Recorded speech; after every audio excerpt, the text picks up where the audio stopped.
Aku tidak pernah percaya bahwa satu malam bisa menghancurkan seluruh hidup seseorang. Sampai malam itu datang ke rumahku bersama suara tangisan bayi di tengah hujan. Malam itu, aku menemukan seorang bayi perempuan di depan pintu rumahku. Tubuhnya menggigil, wajahnya merah karena menangis, dan di tangan kecilnya ada sebuah gelang emas bertuliskan nama yang membuat ibuku pingsan seketika. Nama itu bukan nama asing bagi ibuku. Nama itu seperti luka lama yang selama ini dikubur dalam-dalam. Lalu tiba-tiba kembali mengetuk pintu rumah kami. Namaku Mai Prameswari. Umurku 24 tahun.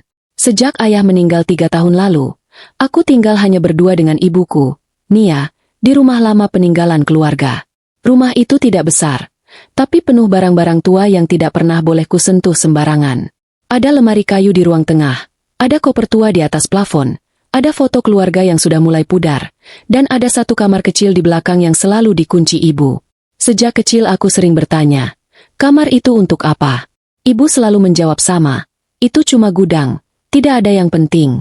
Tapi malam itu, setelah bayi itu datang, aku baru sadar bahwa di rumah kami, yang terkunci bukan cuma kamar belakang. Ada banyak hal lain yang sengaja dikunci dari hidupku. Hujan malam itu turun sangat deras. Bukan hujan biasa yang membuat orang ingin tidur lebih cepat, tapi hujan yang membuat kaca jendela bergetar dan atap rumah tua kami berbunyi seperti dipukul dari segala arah. Jam di dinding menunjukkan pukul 2 lewat sedikit. Aku masih duduk di meja makan dengan laptop terbuka, mencoba menyelesaikan pekerjaan yang dari sore belum selesai. Ibu sudah tidur sejak pukul 9 malam setelah minum obat darah tingginya. Rumah terasa sunyi, hanya ada suara hujan, suara kipas angin, dan sesekali suara motor lewat di jalan besar yang jauh dari gang rumah kami. Awalnya aku mendengar suara kecil dari luar. Pelan sekali. Aku mengira itu suara anak kucing. Di gang kami memang sering ada kucing liar berteduh di bawah kursi teras. Aku sempat mengabaikannya dan kembali melihat layar laptop. Tapi beberapa detik kemudian, suara itu terdengar lagi. Kali ini lebih jelas. Bukan suara kucing. Itu suara bayi menangis. Aku langsung berhenti mengetik. Jari-jariku menggantung di atas keyboard. Sementara telingaku mencoba memastikan suara itu datang dari mana. Tangisan itu terdengar lagi, lebih panjang dan lemah. Dadaku mulai tidak enak. Tidak mungkin ada bayi di luar rumah jam 2 malam, apalagi di tengah hujan deras seperti itu. Aku berdiri pelan, berjalan ke arah ruang tamu, lalu menatap pintu depan yang tertutup rapat. Lampu teras masih menyala, tapi cahayanya redup karena tertutup tirai hujan. Aku diam beberapa detik, berharap suara itu hilang. Tapi justru terdengar ketukan kecil di pintu. Bukan ketukan orang dewasa. Bukan juga ketukan yang kuat. Lebih seperti sesuatu yang tersentuh angin, atau tangan lemah yang jatuh ke kayu. Aku menelan ludah. Bu, bisikku pelan. Tapi tidak ada jawaban dari kamar ibu. Aku tidak ingin membangunkannya sebelum tahu apa yang sebenarnya terjadi. Tanganku mengambil payung di dekat pintu. Bukan karena aku mau keluar, tapi karena aku butuh memegang sesuatu. Kalau ternyata ada orang jahat di luar, setidaknya aku tidak benar-benar kosong tangan. Aku mendekat, membuka kunci pintu perlahan, lalu menarik napas dalam-dalam sebelum membuka pintu. Begitu pintu terbuka, angin dingin langsung menerobos masuk. Air hujan tampias ke lantai ruang tamu. Aku hampir menutup pintu lagi karena takut. Tapi mataku langsung jatuh pada sesuatu di bawah. Di depan pintu, tepat di atas keset yang sudah basah, ada sebuah keranjang rotan kecil. Di dalamnya terbaring bayi perempuan yang dibungkus selimut putih. Selimut itu basah di beberapa bagian. Wajah bayi itu merah, bibirnya bergetar, dan tangisannya terdengar sangat lemah, seperti ia sudah terlalu lama kedinginan. Aku tidak bisa bergerak selama beberapa detik. Kepalaku kosong. Aku hanya menatap bayi itu dan berharap ini mimpi. Lalu bayi itu membuka mulutnya dan menangis lagi. Suaranya menusuk dadaku. Seketika aku sadar, apapun yang terjadi, bayi itu harus masuk dulu. Aku menaruh payung begitu saja, mengangkat keranjang itu dengan kedua tangan, lalu membawanya masuk ke ruang tamu. Pintu kututup cepat, tapi suara hujan tetap terdengar keras dari luar. Di bawah lampu ruang tamu, bayi itu terlihat lebih kecil dari yang kukira. Mungkin baru beberapa minggu lahir. Pipinya bulat, rambutnya tipis, dan tangannya mengepal kecil di dekat dada. Aku tidak pernah mengurus bayi. Menggendong bayi tetangga saja aku sering takut salah. Tapi malam itu, rasa takutku kalah oleh rasa kasihan. Aku mengangkat tubuh kecil itu perlahan dari keranjang, mengganti selimut basahnya dengan handuk kering, lalu memeluknya dekat dadaku. Badannya dingin sekali. Aku panik dan mulai bicara sendiri. Tenang ya, nak, tenang, kamu aman, kamu aman. Tangis bayi itu perlahan mengecil, tapi napasnya masih tersengal. Aku berjalan mondar-mandir di ruang tamu sambil menepuk pelan punggungnya. Dalam kepalaku muncul banyak pertanyaan sekaligus. Siapa ibunya? Siapa yang tega meninggalkan bayi sekecil ini? Kenapa harus di depan rumahku? Kenapa tidak di rumah orang lain? Kenapa malam-malam begini? Aku melirik keluar jendela, tapi gang depan rumah gelap dan kosong. Tidak ada suara langkah. Tidak ada bayangan orang berlari. Hanya hujan yang terus turun tanpa peduli. Saat aku menunduk untuk memastikan wajah bayi itu, mataku melihat sesuatu di pergelangan tangan kirinya. Ada gelang emas kecil. Bukan gelang mahal yang mencolok, tapi gelang halus dengan liontin kecil berbentuk bulan sabit. Aku mengangkat tangan bayi itu pelan. Jari-jariku gemetar saat membersihkan air yang menempel di liontin itu. Di sana ada ukiran nama. Hurufnya kecil, tapi jelas. Fitri. Aku membaca nama itu dalam hati beberapa kali. Fitri. Nama itu terdengar biasa, tapi entah kenapa membuat tengkuku merinding. Seperti ada sesuatu di dalam rumah ini yang ikut terbangun saat aku menyebut nama itu tanpa suara. Aku tidak mengenal siapapun bernama Fitri dalam keluarga kami. Setidaknya, seingatku tidak ada. Tapi gelang itu bukan gelang baru. Warnanya sudah sedikit kusam, seperti sudah lama disimpan atau dipakai seseorang bertahun-tahun lalu. Tiba-tiba pintu kamar ibu terbuka. Aku menoleh cepat. Ibu berdiri di lorong dengan wajah mengantuk dan cemas. Rambutnya sedikit berantakan. Cardigan tuanya menggantung di bahu, dan matanya langsung membesar saat melihat bayi dalam pelukanku. Mai, suara apa itu? Kenapa ada bayi? Aku bingung harus menjawab dari mana. Bu, jangan panik dulu. Aku nemu bayi ini di depan rumah. Tadi dia nangis di teras. Aku nggak tahu siapa yang ninggalin. Wajah ibu berubah tegang. Ia berjalan mendekat pelan. Langkahnya hati-hati seperti takut lantai di depannya runtuh. Matanya menatap bayi itu. Lalu menatapku. Bayi siapa? Mai. Aku menggeleng. Nggak tahu, Bu. Nggak ada orang di luar. Cuma ada keranjang ini. Ibu mendekat lagi. Aku pikir ia akan langsung memeriksa kondisi bayi itu, atau menyuruhku menelepon polisi. Tapi yang terjadi justru berbeda. Pandangan ibu turun ke tangan bayi yang keluar dari handuk. Matanya berhenti pada gelang emas kecil itu. Tubuh ibu langsung kaku. Wajahnya yang tadi cemas berubah pucat sekali.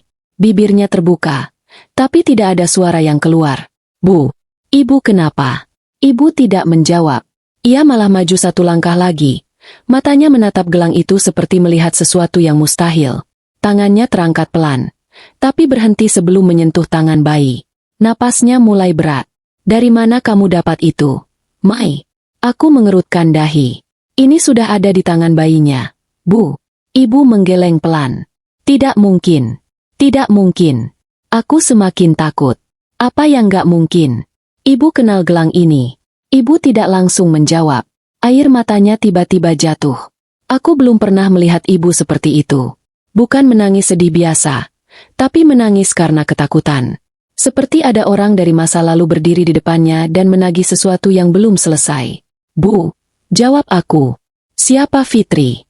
Begitu nama itu keluar dari mulutku, tubuh ibu seperti kehilangan tenaga. Matanya membesar. Lalu ia berbisik sangat pelan. Fitri. Aku menatap ibu, menunggu penjelasan. Tapi detik berikutnya, ibu menutup dadanya dengan satu tangan. Wajahnya makin pucat. Kakinya goyah. Aku berteriak memanggilnya. Tapi tubuh ibu sudah jatuh ke lantai sebelum aku sempat menahannya. Bu. Bayi di pelukanku kembali menangis keras. Seolah ikut panik melihat ibu tergeletak di lantai. Aku berlutut dengan satu tangan tetap memeluk bayi. Tangan satunya mengguncang bahu ibu. Ibu tidak sadar. Matanya terpejam. Bibirnya gemetar kecil. Aku menangis panik. Memanggil namanya berkali-kali. Bu, bangun. Bu, jangan begini. Tolong bangun. Aku meletakkan bayi itu kembali ke dalam keranjang yang sudah kualasi handuk kering. Lalu meraih ponsel di meja. Tanganku gemetar saat menekan nomor darurat. Suara operator terdengar dari seberang. Tapi aku hampir tidak bisa bicara jelas. Aku hanya bilang ibuku pingsan. Ada bayi. Aku tidak tahu harus bagaimana. Operator menyuruhku tenang. Tapi bagaimana mungkin aku tenang saat di depanku ada ibu yang tidak sadarkan diri dan bayi asing yang terus menangis. Sambil menunggu bantuan datang, aku mencoba memeriksa napas ibu. Masih ada. Tapi wajahnya terlalu pucat. Aku menepuk pipinya pelan, menyebut namanya, berdoa dalam hati agar Allah jangan ambil ibuku malam itu. Tapi di antara kepanikanku, mataku terus kembali pada gelang kecil di tangan bayi itu. Nama Fitri seperti menempel di kepalaku. Ibu mengenalnya. Ibu takut padanya. Dan itu berarti bayi ini tidak mungkin datang ke rumah kami secara kebetulan. Beberapa menit kemudian, suara sirene terdengar mendekat dari ujung gang. Aku berlari membuka pintu. Petugas medis masuk dengan jas hujan, membawa tandu, dan langsung memeriksa ibu. Salah satu dari mereka bertanya apa yang terjadi. Aku menjawab sepotong-sepotong. Ibu saya lihat gelang bayi ini, lalu langsung pingsan. Petugas itu sempat menatapku bingung, tapi ia tidak bertanya lebih jauh. Mereka fokus membawa ibu ke ambulans. Aku mengambil bayi itu dan ikut naik. Tidak mungkin aku meninggalkannya di rumah. Sepanjang perjalanan ke rumah sakit, aku duduk di sudut ambulans sambil memeluk bayi itu. Ibu terbaring di tandu dengan alat tekanan darah di lengannya. Lampu ambulans menyala merah di kaca jendela. Hujan masih turun. Bayi itu akhirnya diam, matanya terpejam, tapi tangannya bergerak kecil di dekat dadaku. Aku menatap gelangnya lagi. Fitri. Nama itu membuat ibuku pingsan. Nama itu datang bersama bayi yang ditinggalkan di depan pintu rumahku. Dan malam itu, saat ambulans melaju menembus hujan, aku merasa hidupku sedang dibawa menuju sesuatu yang jauh lebih gelap daripada yang pernah kubayangkan. Ketika kami tiba di rumah sakit, ibu langsung dibawa masuk ke ruang pemeriksaan. Aku berdiri di lorong dengan bayi itu dalam pelukan, basah, lelah, dan gemetar. Seorang perawat mendekat dan bertanya dengan suara hati-hati, "Ini bayinya siapa, Mbak?" Aku membuka mulut, tapi tidak ada jawaban yang bisa keluar. Karena untuk pertama kalinya, aku merasa takut jawaban sebenarnya bukan bayi siapa. Tapi kenapa bayi ini memilih rumah kami? Lorong rumah sakit terasa dingin, tapi tanganku justru berkeringat. Aku berdiri di depan ruang pemeriksaan sambil menggendong bayi yang baru saja kutemukan di depan rumah. Bajuku masih lembab terkena hujan, rambutku menempel di pipi, dan pikiranku terus berputar pada satu nama yang terukir di gelang kecil itu. Fitri. Nama itu membuat ibu pingsan. Nama itu membuat wajah ibu berubah seperti orang yang baru melihat masa lalu berdiri di depan matanya. Aku ingin percaya semua ini hanya kebetulan aneh, tapi semakin lama aku berdiri di sana, semakin jelas rasanya bahwa bayi ini datang membawa sesuatu yang sengaja diarahkan ke keluarga kami. Seorang perawat memintaku duduk di kursi panjang dekat ruang tunggu. Ia membawa selimut kecil dari rumah sakit lalu menyelimuti bayi dalam pelukanku. Bayi itu mulai tenang setelah menangis lama. Matanya masih tertutup, tapi bibirnya bergerak-gerak seperti mencari susu. Perawat itu menatapku dengan wajah iba, lalu bertanya sekali lagi, "Bayi ini anak siapa, Mbak?" Aku menunduk. Suaraku hampir tidak keluar ketika menjawab, "Saya tidak tahu, Sus. Saya menemukannya di depan rumah." Perawat itu terlihat terkejut, tapi ia tetap berusaha tenang. Ia meminta izin untuk membawa bayi itu diperiksa juga, memastikan tubuhnya tidak kedinginan dan tidak kekurangan cairan. Aku mengangguk, tapi saat perawat hendak mengambilnya, tanganku terasa berat untuk melepas. Aneh sekali, padahal aku baru beberapa menit mengenal bayi itu. Tapi setelah melihat ibu pingsan karena gelangnya, aku merasa bayi itu bukan sekadar bayi asing. Di ruang pemeriksaan bayi, dokter mengatakan kondisi bayi itu cukup stabil. Tubuhnya memang dingin, tapi tidak sampai berbahaya. Usianya mungkin baru 2 atau 3 minggu. Tidak ada luka, tidak ada memar. Tidak ada tanda bahwa ia disakiti. Hanya saja, ia lapar dan butuh susu. Mendengar itu, dadaku terasa sesak. Siapapun yang meninggalkannya di depan rumahku, orang itu pasti tahu bayi ini masih bisa selamat kalau cepat ditemukan. Tapi kalau aku tidur lebih awal, kalau aku tidak mendengar tangisannya, kalau hujan menelan suaranya, mungkin cerita malam itu akan berbeda. Aku kembali ke ruang tunggu setelah bayi diberi susu oleh perawat. Ibu masih diperiksa. Setiap kali pintu ruang pemeriksaan terbuka, aku langsung berdiri, berharap dokter keluar membawa kabar baik. Tapi yang keluar hanya perawat lain, keluarga pasien lain, dan suara roda ranjang yang lewat. Aku duduk lagi dengan tubuh lemas. Ponselku sejak tadi berada di tangan, tapi aku bingung harus menghubungi siapa dulu. Akhirnya aku menelepon Satria, kakakku. Ia memang tidak tinggal serumah, tapi sejak ayah meninggal, semua keputusan besar biasanya tetap melibatkan dia. Nada sambung terdengar lama sebelum akhirnya suaranya muncul dengan kasar karena baru bangun tidur. Mai, ini jam berapa? Ada apa? Mas, ibu pingsan. Aku di rumah sakit. Suara Satria langsung berubah. Pingsan kenapa? Aku menatap bayi yang sedang dibawa perawat keranjang kecil tidak jauh dariku. Ada bayi ditinggal di depan rumah. Pas ibu lihat gelangnya, ibu langsung pingsan. Hening beberapa detik. Hening yang terlalu panjang. Aku sampai mengira telepon terputus. Lalu Satria bertanya dengan suara lebih pelan. Gelang apa? Gelang emas kecil. Ada nama Fitri. Begitu nama itu kusebut, Satria tidak langsung menjawab. Aku bisa mendengar napasnya di seberang. Berat. Tertahan. Sama seperti ibu saat melihat gelang itu. Saat itulah dadaku semakin dingin. Satria tahu. Aku yakin dia tahu sesuatu. Mas, kamu kenal nama itu. Jangan ngomong macam-macam dulu. Mai, aku kesana sekarang. Telepon langsung diputus. Aku menatap layar ponsel yang sudah gelap. Tanganku mulai gemetar lagi. Kalau Satria tidak tahu apa-apa, ia pasti akan langsung bertanya lebih banyak. Ia pasti akan kaget, panik, atau marah karena ada bayi asing di rumah kami. Tapi reaksinya tadi bukan reaksi orang yang tidak tahu. Ia terdengar seperti orang yang rahasianya hampir terbuka. Tidak lama setelah itu, dokter keluar dari ruang pemeriksaan ibu. Aku langsung berdiri. Dokter mengatakan tekanan darah ibu sangat tinggi dan tubuhnya mengalami syok. Tapi untuk sementara sudah stabil. Ibu belum sepenuhnya sadar, namun tidak dalam kondisi kritis. Aku mengucap syukur berkali-kali dalam hati. Allah masih memberiku waktu untuk menanyakan semuanya kepada ibu. Tapi aku juga takut. Karena saat ibu sadar nanti, aku tidak tahu apakah ia akan menjawab atau kembali menutup semuanya rapat-rapat. Sekitar 1 jam kemudian, ibu dipindahkan ke ruang rawat sementara. Wajahnya masih pucat. Selang kecil terpasang di tangannya. Aku duduk di samping ranjang, menggenggam jemarinya yang dingin. Beberapa menit kemudian, kelopak matanya bergerak pelan. Ia membuka mata, menatap langit-langit, lalu menoleh ke arahku. Mai, suaranya lirih. Aku menahan tangis. Ibu bikin aku takut. Ibu tidak menjawab. Matanya bergerak mencari sesuatu. Aku tahu apa yang ia cari. Bayi itu ada di ranjang kecil dekat dinding. Sedang tidur setelah diberi susu.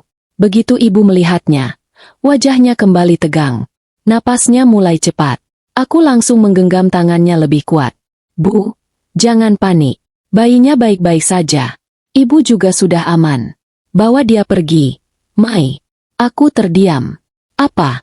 Bawa bayi itu pergi dari sini. Kalimat itu keluar dari mulut ibu dengan suara lemah, tapi tegas. Aku menatapnya tidak percaya. Bayi itu baru ditemukan di depan rumah kita. Bu, dia kedinginan. Dia lapar. Kenapa ibu malah minta dia pergi? Ibu memejamkan mata. Air mata keluar dari sudut matanya. Karena dia tidak seharusnya ada di sini. Dadaku seperti ditarik. Maksud ibu apa? Siapa Fitri? Ibu membuka mata, tapi tidak berani menatapku. Tidak ada siapa-siapa. Aku tertawa kecil, tapi rasanya pahit. Ibu pingsan cuma karena lihat gelang bertuliskan nama orang yang tidak ada siapa-siapa. Mas Satria juga langsung diam waktu aku sebut nama itu. Ibu pikir aku sebodoh itu. Ibu menoleh pelan. Tatapannya penuh rasa takut dan memohon. Mai, ada hal yang lebih baik tidak kamu tahu. Aku melepas tangan ibu. Kalimat itu lebih menyakitkan daripada bentakan. Selama ini aku mengira setelah ayah meninggal, aku dan ibu tidak punya rahasia. Aku yang mengantar ibu berobat. Aku yang mengurus rumah. Aku yang menemani ibu saat malam-malam ia menangis diam-diam di kamar. Tapi ternyata ada bagian hidup ibu yang tidak pernah boleh kusentuh. Aku berdiri dari kursi, mencoba menahan suaraku agar tidak pecah. Kalau bayi ini ada hubungannya dengan keluarga kita, aku berhak tahu. Belum sempat ibu menjawab, pintu ruang rawat terbuka. Satria masuk dengan langkah cepat, disusul istrinya, Sinta, yang wajahnya terlihat tegang tapi matanya penuh rasa ingin tahu. Satria langsung mendekati ranjang ibu. Bu, gimana keadaan ibu? Ibu hanya mengangguk lemah. Lalu pandangan Satria berpindah ke ranjang bayi. Matanya berhenti di tangan kecil bayi itu. Gelangnya terlihat jelas karena selimutnya sedikit terbuka. Aku memperhatikan wajah Satria. Ia berusaha biasa saja, tapi rahangnya mengeras. Tangannya mengepal di sisi tubuh.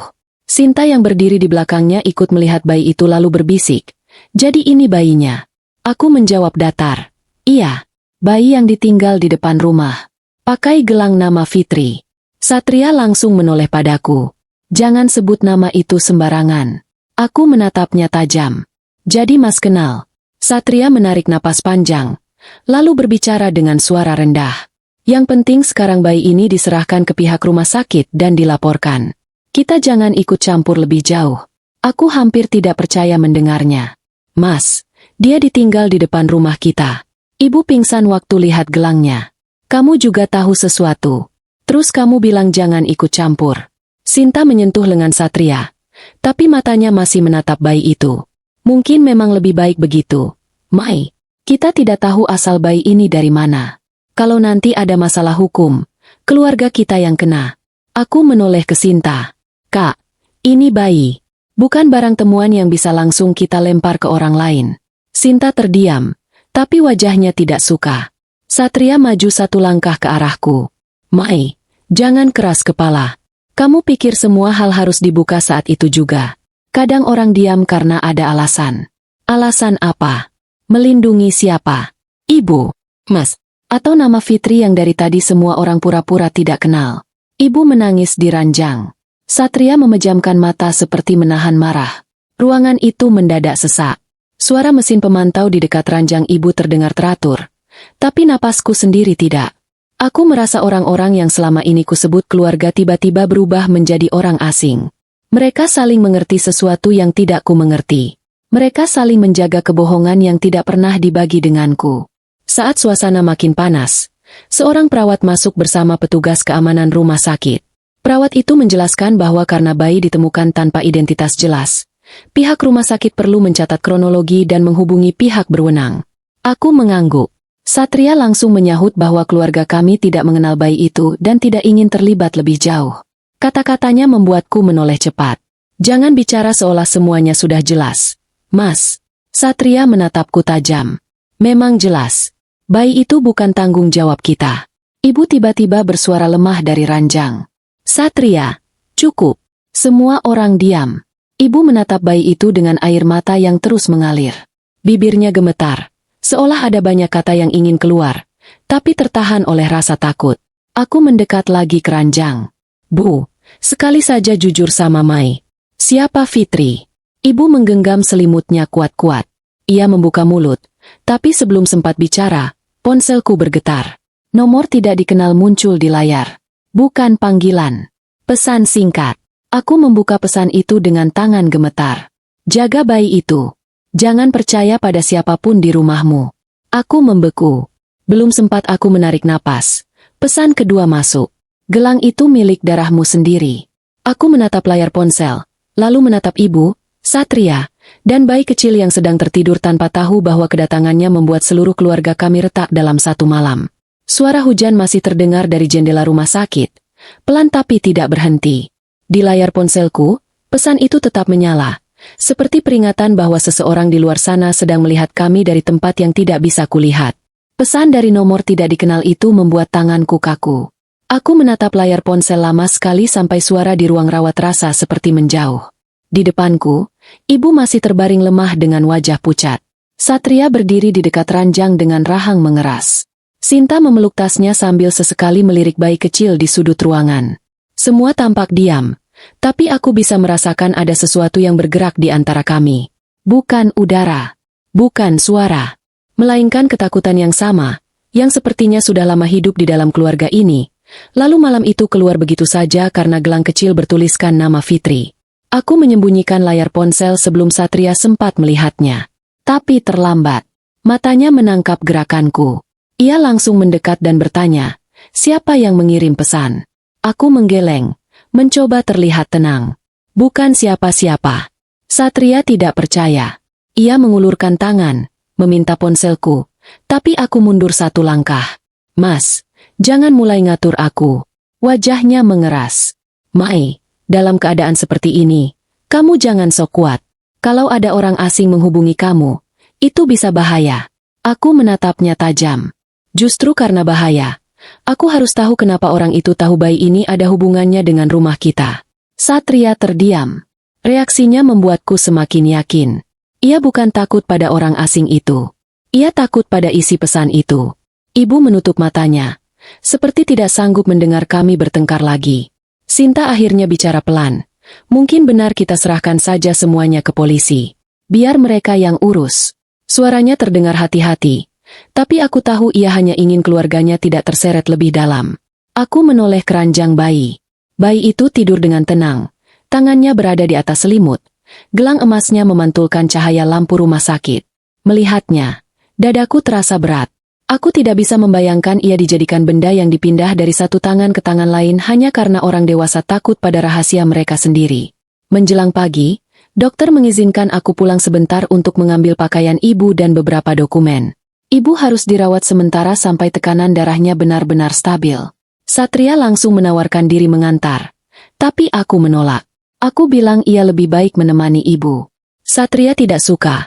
Tapi ia tidak bisa memaksaku karena perawat datang memeriksa infus ibu. Sinta menatapku curiga. Sementara ibu memanggil namaku dengan suara lemah. Saat aku mendekat, ibu menggenggam tanganku. Jangan buka apapun di rumah. Mai, tolong dengarkan ibu. Genggamannya lemah. Tapi kata-katanya seperti perintah. Aku menatapnya. Kalau ibu ingin aku tidak membuka apapun, ibu harus mulai bicara. Ibu hanya menangis. Jawaban itu cukup bagiku untuk tahu bahwa di rumah memang ada sesuatu yang harus kutemukan. Aku pulang menggunakan ojek daring. Hujan sudah berhenti, tapi langit masih gelap keabu-abuan. Jalanan basah. Udara pagi terasa dingin dan lengket. Saat motor memasuki gang rumahku, beberapa tetangga sudah berdiri di depan rumah masing-masing. Mereka melihatku dengan tatapan penasaran yang tidak disembunyikan. Berita tentang bayi itu pasti sudah menyebar. Bu Lilis, pemilik warung kecil di sudut gang, langsung menghampiriku saat aku turun. Mai, benar semalam ada bayi di depan rumahmu. Aku hanya mengangguk singkat. Ibumu bagaimana? Sudah sadar, Bu. Masih dirawat. Bu Lilis menghela napas, lalu mendekatkan wajahnya sedikit. Hati-hati, ya, Nak. Kadang bayi yang ditinggal begitu bukan cuma karena kasihan. Bisa jadi ada orang yang sengaja mau membuka urusan lama. Aku langsung menatapnya. Urusan lama apa, Bu? Bu Lilis tanpa sadar ia sudah bicara terlalu jauh. Ia buru-buru menggeleng. Tidak, maksud ibu, urusan orang yang meninggalkan bayi itu. Aku tidak mengejarnya lebih jauh. Tapi kata-katanya masuk ke kepalaku. Bukan cuma ibu dan Satria yang tahu sesuatu. Beberapa tetangga lama mungkin juga pernah mendengar nama Fitri. Aku masuk ke rumah. Bau lembab langsung menyambutku. Ruang tamu masih berantakan. Keranjang rotan bayi itu ada di dekat sofa. Handuk basah masih terlipat asal. Dan lantai dekat pintu masih menyisakan bekas air hujan. Aku berdiri di tempat ibu pingsan semalam. Di situ, segala sesuatu dimulai. Aku menatap pintu depan, membayangkan seseorang berdiri di luar sambil membawa bayi itu. Orang itu pasti tahu rumah ini. Pasti tahu ibu akan mengenali gelangnya. Pasti tahu nama Fitri tidak akan dianggap sebagai nama biasa. Aku teringat tetangga depan rumah, Pak Burhan. Ia punya kamera pengawas di teras karena beberapa bulan lalu motornya hampir dicuri. Kameranya menghadap ke gang, dan mungkin sebagian depan rumahku ikut terlihat. Aku segera keluar lagi dan mengetuk pagar rumahnya. Pak Burhan muncul dengan sarung dan kaos oblong. Wajahnya masih mengantuk. Begitu melihatku, ia langsung membuka pagar. Mau lihat rekaman? Ya. Aku terkejut karena ia sudah menebak. Ia mengangguk pelan. Semalam saya dengar ambulans. Pagi-pagi juga orang gang sudah ramai bicara. Pak Burhan membawaku ke ruang kecil di samping garasi. Di sana ada layar pemantau yang terhubung dengan kamera teras. Ia memutar rekaman dari sekitar pukul 1 malam. Awalnya hanya terlihat gang kosong dan hujan deras. Air mengalir di pinggir jalan. Lampu rumah warga terlihat samar. Aku berdiri di samping kursi Pak Burhan sambil meremas tali tasku. Beberapa menit terasa lama sekali. Lalu pada pukul 2:07, sebuah mobil berhenti di ujung gang. Mobil itu tidak masuk karena gang terlalu sempit. Lampunya dimatikan. Pintu belakang terbuka pelan. Dari mobil itu, turun seseorang memakai jas hujan gelap dan kerudung hitam. Wajahnya tertutup masker. Tubuhnya tidak terlalu tinggi. Gerakannya cepat. Tapi hati-hati. Ia membawa keranjang rotan yang sangat kukenal. Napasku tertahan. Itu dia, Pak. Itu yang bawa bayinya. Pak Burhan memperbesar tampilan layar. Gambarnya tidak terlalu jelas karena hujan. Tapi cukup untuk melihat orang itu berjalan menuju rumahku. Ia berhenti di depan pintu, menaruh keranjang di atas keset, lalu berlutut beberapa saat. Aku tidak tahu apa yang ia lakukan. Mungkin memastikan bayi itu aman. Mungkin mencium keningnya. Mungkin menangis. Lalu ia mengetuk pintu, tidak keras, hanya beberapa kali, kemudian menoleh ke arah jalan. Sebelum pergi, orang itu sempat melihat ke arah kamera. Meski wajahnya tertutup masker dan air hujan membuat gambar buram, aku merasa ia tahu sedang direkam. Bukan karena panik, tapi karena ia sengaja membiarkan sedikit jejak. Setelah itu ia berlari kembali ke mobil. Saat mobil berputar, kamera sempat menangkap bagian belakangnya. Platnya tertutup cipratan lumpur, tapi ada stiker kecil berbentuk daun putih di kaca belakang. Aku memotret layar dengan ponsel. Pak Burhan menghela napas. Ini bukan orang sekitar sini. Saya tidak pernah lihat mobil itu. Aku meminta salinan rekaman ke ponselku. Pak Burhan membantuku menyimpannya. Sebelum aku pergi, ia menatapku ragu. Mai, saya sebenarnya tidak suka ikut urusan keluarga orang. Tapi kalau ini ada hubungannya dengan masa lalu, kamu harus hati-hati. Aku berhenti di depan pintu ruang kecil itu. Pak Burhan tahu nama Fitri. Ia tidak menyebutnya. Tapi matanya mengatakan ia tahu. Aku bertanya pelan, Pak, dulu di rumah saya pernah ada anak perempuan lain? Pak Burhan membuang pandangan ke halaman. Lama sekali ia diam. Lalu ia hanya berkata, tanyakan pada ibumu. Jangan pada tetangga. Jawaban itu bukan penolakan. Jawaban itu justru pengakuan. Aku kembali ke rumah dengan dada semakin sesak. Pesan dari nomor tidak dikenal, ucapan Bu Lilis, reaksi Pak Burhan, semua mengarah pada satu hal. Fitri pernah ada. Ia bukan nama yang muncul begitu saja dari gelang bayi. Aku masuk ke kamar ibu untuk mengambil pakaian. Lemari ibu rapi seperti biasa. Aku memasukkan beberapa baju, obat, dan kartu identitas ke dalam tas. Saat hendak keluar, mataku tertuju pada laci meja kecil di samping tempat tidur. Laci itu terkunci. Biasanya aku tidak pernah peduli, tapi hari itu semua kunci terasa seperti tantangan.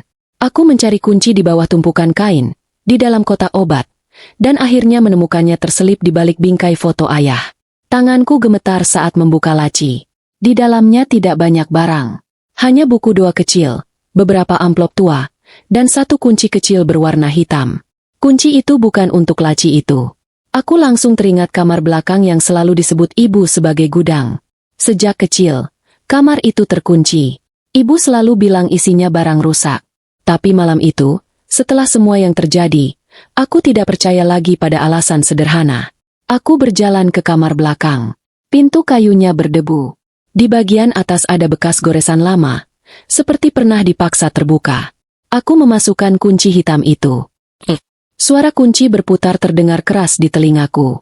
Saat pintu terbuka, bau debu dan kertas tua langsung keluar. Di dalamnya ada rak penuh kardus, koper, dan beberapa barang peninggalan ayah. Aku menyalakan lampu. Cahayanya redup, tapi cukup untuk melihat sebuah kotak kayu kecil di atas meja tua. Kotak itu terkunci dengan gembok kecil, tapi gemboknya sudah berkarat. Aku mengambil obeng dari rak dan membukanya dengan susah payah. Di dalam kotak itu ada beberapa foto lama.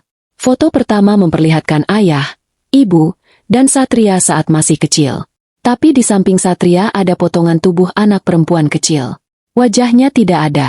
Bagian wajah itu digunting rapi. Foto kedua juga sama.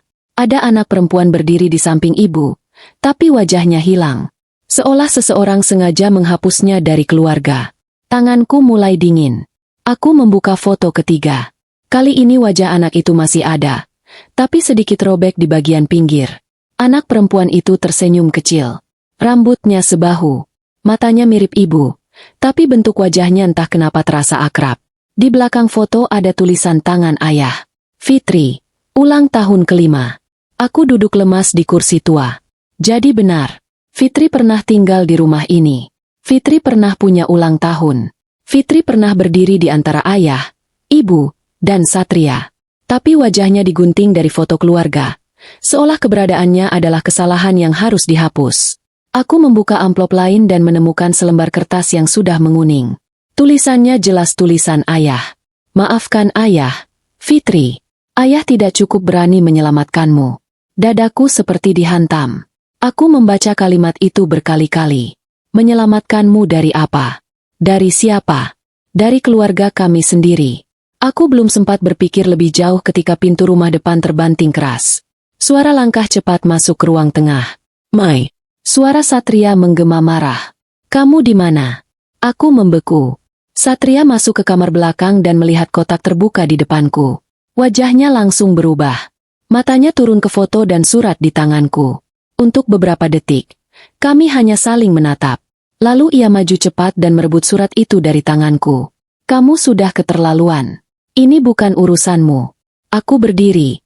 Napasku memburu. Bukan urusanku? Ada anak perempuan di foto keluarga kita yang wajahnya digunting. Mas. Ada surat ayah yang minta maaf karena tidak menyelamatkan dia. Ada bayi ditinggal di depan rumah dengan gelang nama Fitri. Terus mas masih bilang ini bukan urusanku. Satria meremas surat itu, tapi tidak sampai merobeknya. Wajahnya merah menahan marah.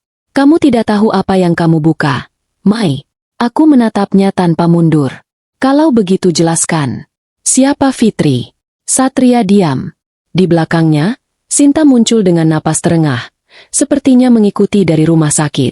Matanya langsung tertuju pada foto-foto di meja. Ia terlihat terkejut. Mas, itu siapa? Satria menoleh tajam. Jangan ikut campur. Tapi Sinta tidak mundur. Ia justru mendekat dan mengambil salah satu foto sebelum Satria sempat melarang. Ini anak perempuan siapa? Mas, kenapa wajahnya digunting? Ruangan itu menjadi sunyi. Satria memejamkan mata. Seperti seseorang yang sudah terlalu lelah menahan pintu yang mulai jebol. Aku menggenggam foto Fitri kecil erat-erat. Di luar, langit mulai terang, tapi rumah kami terasa makin gelap. Semua barang di kamar itu seperti saksi bisu bahwa selama bertahun-tahun, keluargaku hidup dengan satu nama yang tidak boleh disebut. Dan nama itu kini kembali bersama seorang bayi yang tidak mungkin kubiarkan disingkirkan lagi. Satria berdiri di ambang kamar belakang dengan wajah tegang. Sementara aku masih memegang foto kecil Fitri yang bagian pinggirnya sudah robek.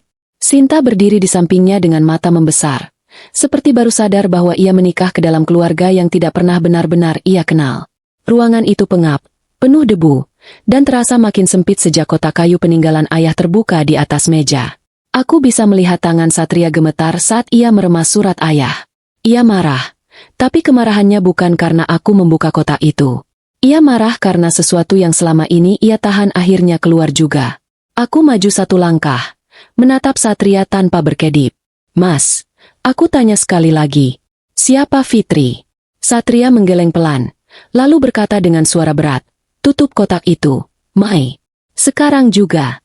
Aku tertawa kecil, tapi bukan karena lucu. Suaraku keluar pahit. Setelah ibu pingsan, setelah bayi itu ditinggal di depan rumah kita, setelah aku menemukan foto ini, Mas masih pikir aku bisa pura-pura tidak tahu. Satria mendekat cepat dan mencoba mengambil foto dari tanganku. Tapi aku menariknya ke dada. Jangan ambil. Satria membentak. Mai. Aku juga membentak balik. Jangan panggil namaku seolah aku anak kecil yang bisa Mas suruh diam. Sinta yang sejak tadi diam akhirnya ikut bicara. Satria, kamu tahu anak perempuan ini siapa, kan? Jangan bilang tidak. Karena muka kamu sudah menjawab semuanya. Satria menoleh ke istrinya dengan tatapan keras. Tapi Sinta tidak gentar. Selama ini kamu selalu bilang keluarga kamu sederhana. Tidak ada yang aneh. Tapi sekarang ada bayi, ada gelang, ada foto anak perempuan yang wajahnya digunting. Kamu mau aku juga diam seperti orang bodoh? Suara Sinta membuat suasana semakin panas. Aku tidak menyangka ia akan berada di sisiku. Meski mungkin bukan karena peduli padaku, melainkan karena ia merasa dibohongi juga. Satria menarik napas panjang, lalu menatapku dengan mata lelah. Fitri itu masa lalu. Cuma itu yang perlu kamu tahu. Aku menggeleng. Masa lalu tidak mungkin datang lagi dalam bentuk bayi kalau semuanya sudah selesai. Mas, bayi itu memakai gelang nama Fitri. Ibu pingsan. Ayah menulis surat minta maaf. Ini bukan masa lalu yang selesai. Ini masa lalu yang ditinggal begitu saja sampai busuk. Satria seperti kehilangan kata-kata. Ia meletakkan surat ayah di meja, lalu berkata pelan, "Kamu tidak tahu keluarga ini dulu seperti apa. Kamu lahir setelah semuanya hancur." Aku menatapnya. "Maka ceritakan. Jangan paksa aku menebak dari foto yang wajahnya digunting." Sebelum Satria sempat menjawab, ponselku berdering. Nama Toro muncul di layar. Aku langsung mengangkatnya. Suara adikku terdengar panik dari seberang. "Mai, aku sudah sampai terminal. Ibu bagaimana?" Aku menahan napas, lalu menjawab, "Ibu masih di rumah sakit. Tapi kamu harus langsung ke rumah. Ada yang harus kamu lihat." Toro terdiam sebentar. "Apa ini soal bayi itu?" Aku melirik Satria. "Iya. Dan soal nama Fitri." Di seberang, suara Toro berubah pelan. "Fitri. Aku mendengar nama itu dulu waktu kecil." Aku langsung tegak. "Dari siapa?" Toro menjawab ragu. "Aku tidak ingat jelas. Tapi kayaknya dari ibu. Malam-malam ibu pernah menangis sambil nyebut nama itu." Satria langsung menatapku tajam, seolah ia tahu aku sengaja menyalakan pengeras suara. "Toro, pulang sekarang," kataku. Lalu menutup telepon sebelum Satria bisa bicara. Aku melihat wajah kakakku. "Mas, Toro juga pernah dengar. Berarti bukan cuma Mas yang tahu." Satria mengusap wajahnya kasar. "Mai, kamu sedang menyeret semua orang ke dalam luka yang tidak perlu dibuka." Aku mendekat dan berkata lebih pelan. "Bukan aku yang menyeret, Mas. Bayi itu yang datang. Dan orang yang menaruhnya di depan rumah kita pasti tahu kita semua akan hancur kalau nama Fitri disebut lagi." Toro tiba 1 jam kemudian dengan tas ransel masih di punggung. Wajahnya tampak lelah karena perjalanan. Tapi begitu masuk ke kamar belakang dan melihat foto-foto di meja, ia langsung diam. Aku menyerahkan foto Fitri kecil kepadanya. Toro menatap lama. Alisnya mengerut. Lalu ia menyentuh wajah kecil di foto itu dengan ujung jari. "Ini siapa?" Satria menjawab cepat. "Bukan siapa-siapa." Tapi Toro tidak percaya. "Kalau bukan siapa-siapa, kenapa ada di foto keluarga kita? Kenapa wajahnya di foto lain digunting? Kenapa ibu pernah nangis nyebut nama yang sama?" Satria membuang muka. Toro menatapku, lalu berkata lirih, "Mai, aku benar-benar pernah dengar nama ini. Waktu aku kecil, aku bangun malam karena haus. Aku lihat ibu duduk di ruang tengah sambil pegang gelang. Ibu bilang, 'Maafkan ibu, Fitri.' Aku kira Fitri itu teman ibu yang sudah meninggal." Kalimat Toro membuat punggungku dingin. "Gelang. Berarti gelang itu bukan baru muncul semalam.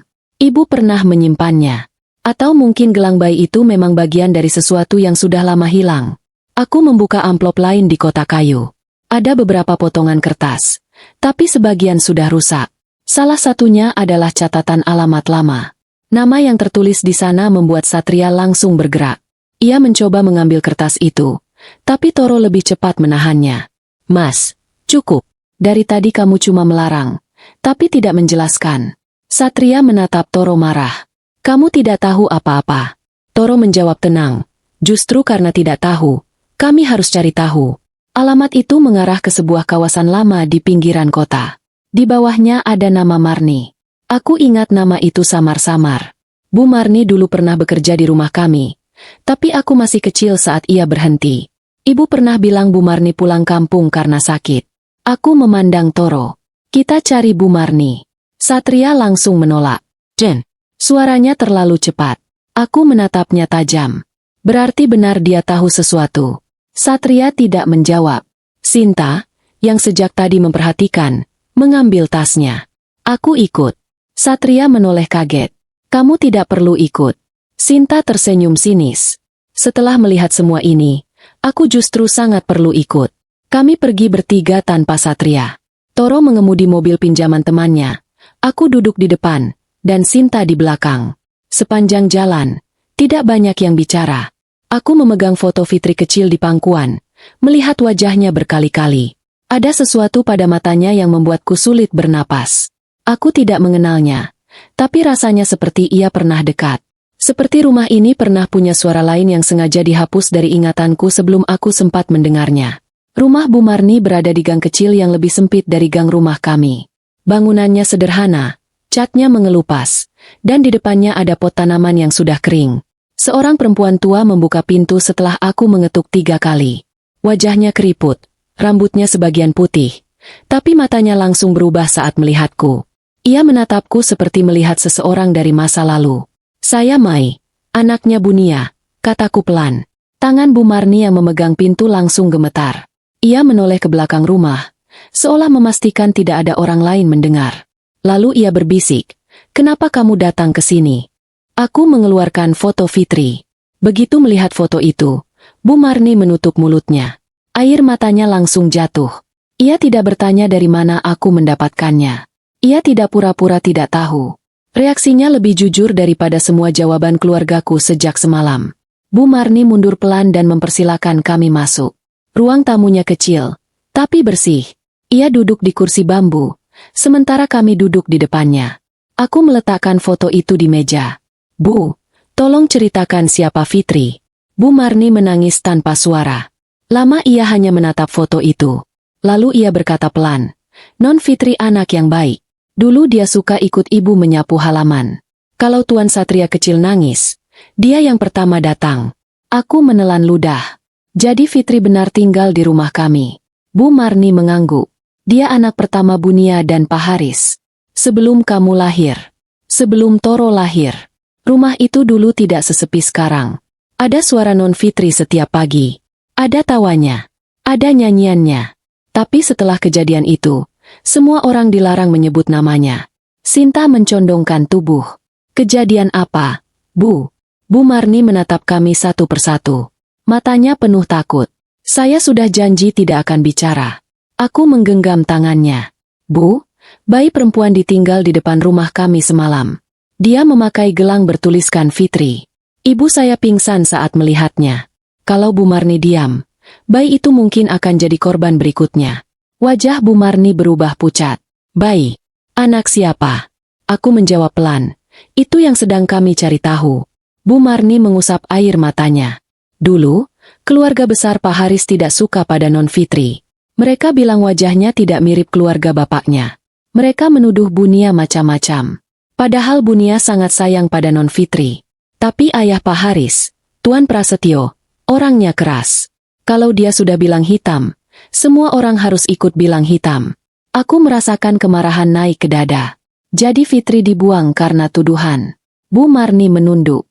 "Mereka bilang Non Fitri harus pergi sementara, supaya keadaan tenang. Tapi sementara itu tidak pernah selesai. Suatu malam, Non Fitri dibawa pergi. Dia menangis memanggil ibunya. Bunia juga menangis, tapi ditahan keluarga. Pak Haris cuma berdiri, tidak berani melawan ayahnya sendiri." Toro mengepalkan tangan. "Umur Fitri berapa waktu itu?"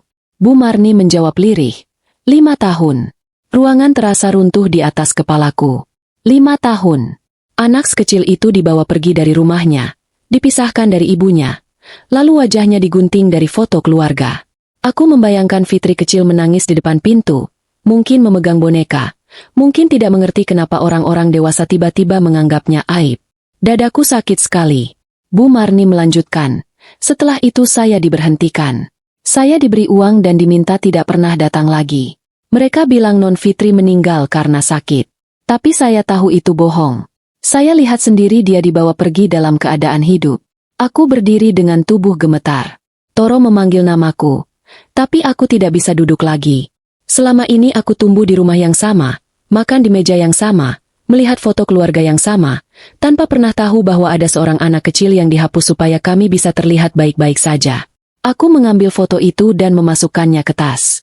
"Terima kasih, Bu." Bu Marni menggenggam tanganku sebelum aku pergi. "Mai, kalau kamu benar-benar ingin mencari kebenaran, jangan cuma tanya siapa yang membawa bayi itu. Tanya juga kenapa bayi itu baru dikembalikan sekarang." Kami kembali ke rumah sakit dengan pikiran kacau. Di perjalanan, tidak ada satupun dari kami yang berbicara. Saat sampai di ruang rawat ibu, Satria sudah ada di sana. Wajahnya berubah ketika melihat kami. Ibu membuka mata dan menatapku. Aku berdiri di samping ranjangnya, mengeluarkan foto Fitri, lalu meletakkannya di atas selimut ibu. Air mata ibu langsung jatuh sebelum aku berkata apa-apa. "Aku sudah bertemu Bu Marni. Bu, sekarang jangan bilang lagi Fitri tidak ada." Ibu menutup wajahnya dengan kedua tangan. Tangisnya pecah. Untuk pertama kalinya, Satria tidak membentak. Toro berdiri di sampingku dengan mata merah. Sinta diam di dekat pintu. Bayi kecil di ranjang sudut ruangan bergerak pelan, seolah ikut merasakan sesuatu yang pecah di antara kami. Setelah lama menangis, ibu menurunkan tangannya. Suaranya hampir tidak terdengar saat ia berkata, "Fitri anak pertamaku. Kakakmu." Dan ibu kehilangan dia karena ibu terlalu lemah untuk melawan. Ibu akhirnya mengakui bahwa Fitri adalah anak pertamanya. Tapi pengakuan itu tidak membuat ruangan menjadi lega. Justru setelah kalimat itu keluar, udara di ruang rawat terasa semakin berat. Aku menatap ibu tanpa berkedip, berharap ia langsung melanjutkan semuanya. Tapi ibu hanya menangis sambil memegang foto Fitri kecil yang tergeletak di atas selimutnya. Satria berdiri kaku di dekat jendela. Wajahnya keras, tapi matanya tidak bisa menyembunyikan rasa takut.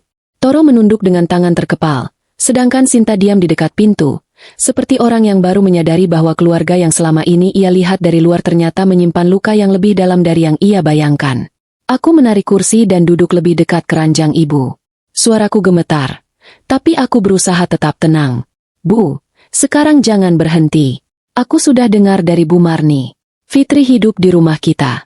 Fitri anak ibu dan ayah. Tapi kenapa aku tidak pernah tahu? Kenapa semua foto digunting? Kenapa ibu membiarkan kami percaya keluarga ini cuma punya aku, Satria, dan Toro?"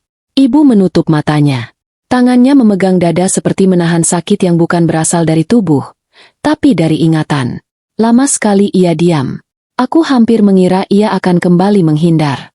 Namun kemudian ia membuka mata dan menatap bayi yang masih tidur di ranjang kecil. Gelang di tangan bayi itu tampak kecil sekali, tapi benda sekecil itu sudah membuat semua kebohongan runtuh. "Gelang itu," kata ibu pelan, "dulu ibu yang pesan untuk Fitri. Waktu itu usianya 5 tahun. Dia suka sekali melihat bulan dari jendela kamar. Setiap malam dia tanya, kenapa bulan kadang bulat, kadang tinggal separuh. Ibu tidak bisa jawab pintar-pintar. Jadi ibu bilang, bulan juga bisa lelah. Makanya kadang dia menyisakan sedikit cahaya saja. Fitri senang sekali. Sejak itu, setiap melihat bulan sabit, dia bilang itu bulan kecil miliknya." Aku menelan ludah. Ibu mengusap foto Fitri dengan ibu jarinya. Saat ulang tahunnya yang kelima, ibu membuatkan gelang dengan liontin bulan sabit. Di belakangnya ibu ukir namanya. Fitri tidak pernah mau melepas gelang itu. Mandi pun dia menangis kalau disuruh lepas.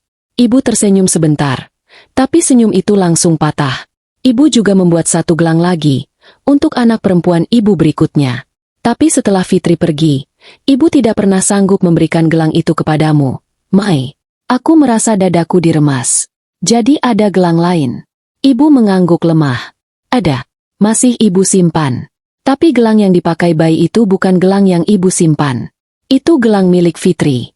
Gelang yang dulu ikut dibawa saat dia pergi dari rumah ini. Ruangan kembali sunyi. Berarti bayi itu tidak hanya membawa nama Fitri.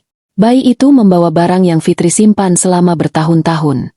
Barang yang mungkin selalu ia pakai, atau ia simpan sebagai satu-satunya bukti bahwa dulu ia pernah punya ibu, rumah, dan keluarga. Toro mendekat. "Bu, kenapa Fitri pergi?" Bu Marni bilang dia dibawa malam-malam. "Siapa yang bawa?" Ibu menatap Toro, lalu Satria. Satria langsung membuang wajah, seolah ia tidak mau mendengar cerita itu lagi. Tapi ibu tetap bicara. "Yang membawa Fitri adalah orang suruhan kakekmu, Prasetyo. Ayahnya bapak kalian." Ibu menyebut nama itu dengan suara bergetar. Dulu, semua orang takut pada beliau. Bukan hanya karena beliau keras, tapi karena semua harta keluarga, rumah, usaha, nama baik, semuanya ada di bawah keputusan beliau. Ayah kalian, Haris, anak tunggal. Dia mencintai ibu, tapi dia tidak pernah benar-benar berani melawan ayahnya sendiri. Sinta yang sejak tadi diam akhirnya bertanya pelan, "Apa salah Fitri sampai harus dibawa pergi?" Ibu menoleh padanya. "Tidak ada. Fitri tidak salah apa-apa. Yang salah adalah orang dewasa yang lebih percaya pada rasa malu daripada pada darahnya sendiri." Satria tiba-tiba bersuara dari dekat jendela. "Cukup, Bu." Aku langsung menatapnya. "Kenapa cukup? Ini baru mulai." Satria menoleh dengan wajah tegang. Karena cerita ini tidak akan memperbaiki apapun. Toro berdiri dari kursinya. Tidak memperbaiki, tapi setidaknya membuat kami tahu siapa yang dirusak duluan. Satria maju satu langkah. "Kamu pikir mudah dengar semua ini? Aku juga kecil waktu itu. Aku juga ingat Fitri. Aku ingat dia pegang tanganku waktu dibawa pergi. Aku ingat dia nangis manggil ibu. Tapi setelah itu semua orang bilang dia sakit, lalu meninggal. Aku masih kecil, Toro. Aku percaya karena aku dipaksa percaya. Aku terdiam. Ini pertama kalinya Satria bicara tentang Fitri bukan sebagai rahasia, tapi sebagai luka. Wajahnya keras, namun suaranya pecah di ujung kalimat. Ibu menangis makin dalam. Satria menatap ibu sebentar, lalu berkata lebih pelan, "Aku sudah hidup puluhan tahun dengan bayangan itu. Jangan kira aku tidak sakit." Aku menahan emosi. "Kalau Mas sakit, kenapa tadi Mas mau bayi itu disingkirkan?" Satria tidak langsung menjawab. Ia melihat bayi itu, lalu menunduk. "Karena aku takut semua terulang. Karena begitu bayi itu muncul, aku merasa rumah kita kembali ke malam saat Fitri dibawa pergi. Aku tidak tahu harus melindungi siapa. Ibu, kamu, Toro, atau bayi itu." Aku ingin marah, tapi kata-kata Satria membuatku tertahan. Untuk pertama kalinya, aku melihat kakakku bukan sebagai orang yang sengaja menutup kebenaran, tapi sebagai anak kecil yang tumbuh dengan versi cerita yang dipaksakan padanya. Ibu lalu melanjutkan. "Waktu Fitri kecil, keluarga besar mulai bicara buruk tentang ibu. Mereka bilang wajah Fitri tidak mirip ayah kalian. Katanya matanya terlalu mirip seseorang dari masa lalu ibu. Padahal semua itu cuma dugaan jahat. Prasetyo tidak pernah suka pada ibu sejak awal. Ibu bukan dari keluarga kaya. Ibu dianggap tidak pantas menjadi menantunya. Setelah Fitri lahir, beliau mencari alasan untuk merendahkan ibu. Aku mencondongkan tubuh. Jadi kakek menuduh ibu berselingkuh." Ibu mengangguk. Air matanya jatuh lagi. Tuduhan itu makin lama makin besar. Awalnya hanya bisik-bisik keluarga, lalu mulai terang-terangan. Setiap acara keluarga, Fitri dipandang seperti anak yang tidak seharusnya ada. Ibu masih ingat, suatu hari Fitri pulang dari rumah kakeknya sambil menangis. Dia tanya, "Bu, anak haram itu apa?" Ibu tidak bisa jawab. Ibu cuma memeluk dia, tapi pelukan ibu tidak cukup melindunginya. Aku merasa panas menjalar ke wajahku. Anak 5 tahun mendengar kata sekejam itu dari keluarganya sendiri. Toro memukul pelan dinding, menahan marah. Sinta menutup mulutnya. Matanya ikut berkaca-kaca. Ibu berkata lagi, Haris akhirnya setuju melakukan tes darah diam-diam. Bukan karena dia meragukan ibu, katanya begitu. Tapi karena dia ingin menghentikan tuduhan. Ibu marah, tapi ibu juga lelah. Ibu pikir kalau hasilnya keluar, semua akan selesai. Ternyata sebelum hasil itu datang, Prasetyo sudah membuat keputusan. Dia bilang Fitri harus dibawa pergi sementara, supaya keluarga tidak jadi bahan omongan. Ibu menolak. Ibu menangis. Ibu memohon. Tapi malam itu, mereka datang. Ibu dikunci di kamar. Haris berdiri di depan pintu, tidak berani membuka.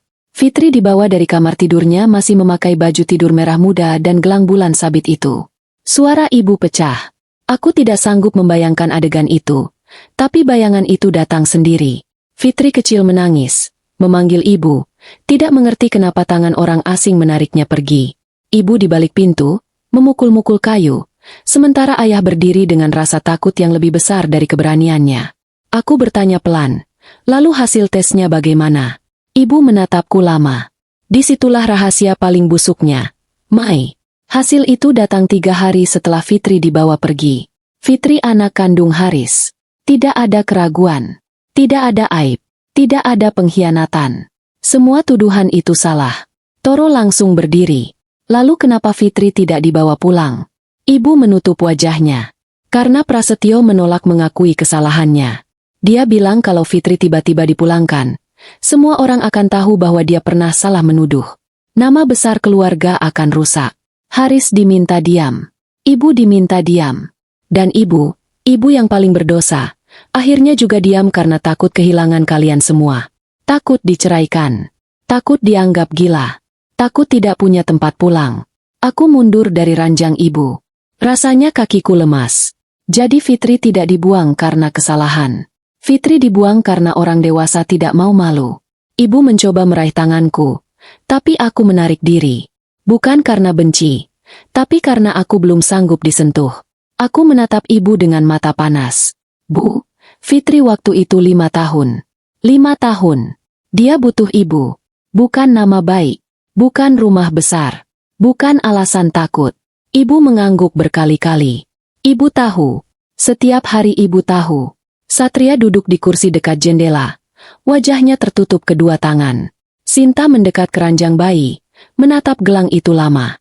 Untuk pertama kalinya, ia berkata tanpa nada sinis, bayi ini mungkin datang bukan untuk menghancurkan keluarga. Mungkin dia cuma datang mengambil tempat yang dulu dirampas dari ibunya. Tidak ada yang menjawab. Kalimat Sinta terlalu tepat. Saat itulah ponselku kembali bergetar. Semua orang menoleh karena suara getarnya terdengar jelas di ruangan yang sunyi. Aku melihat layar. Nomor tidak dikenal yang sama. Dadaku langsung berdebar. Aku membuka pesan itu perlahan. Kalau kau ingin tahu kenapa bayi itu kembali, cari nama Fitri di rumah singgah melati. Di bawah pesan itu, ada sebuah alamat lengkap di luar kota. Aku membaca pesan itu keras-keras. Wajah ibu berubah pucat. Satria langsung berdiri. Jangan pergi ke sana, Mai. Aku menatapnya. Kenapa? Satria tidak menjawab. Tapi ibu menangis lebih keras. Toro mendekat ke arahku dan melihat alamat itu. Kita pergi, katanya tegas. Satria membentak. Toro. Toro menatap Satria tanpa takut. Mas, kali ini kita tidak akan jadi keluarga yang diam. Aku memasukkan ponsel ke tas. Ibu memanggil namaku. Suaranya lemah dan penuh ketakutan.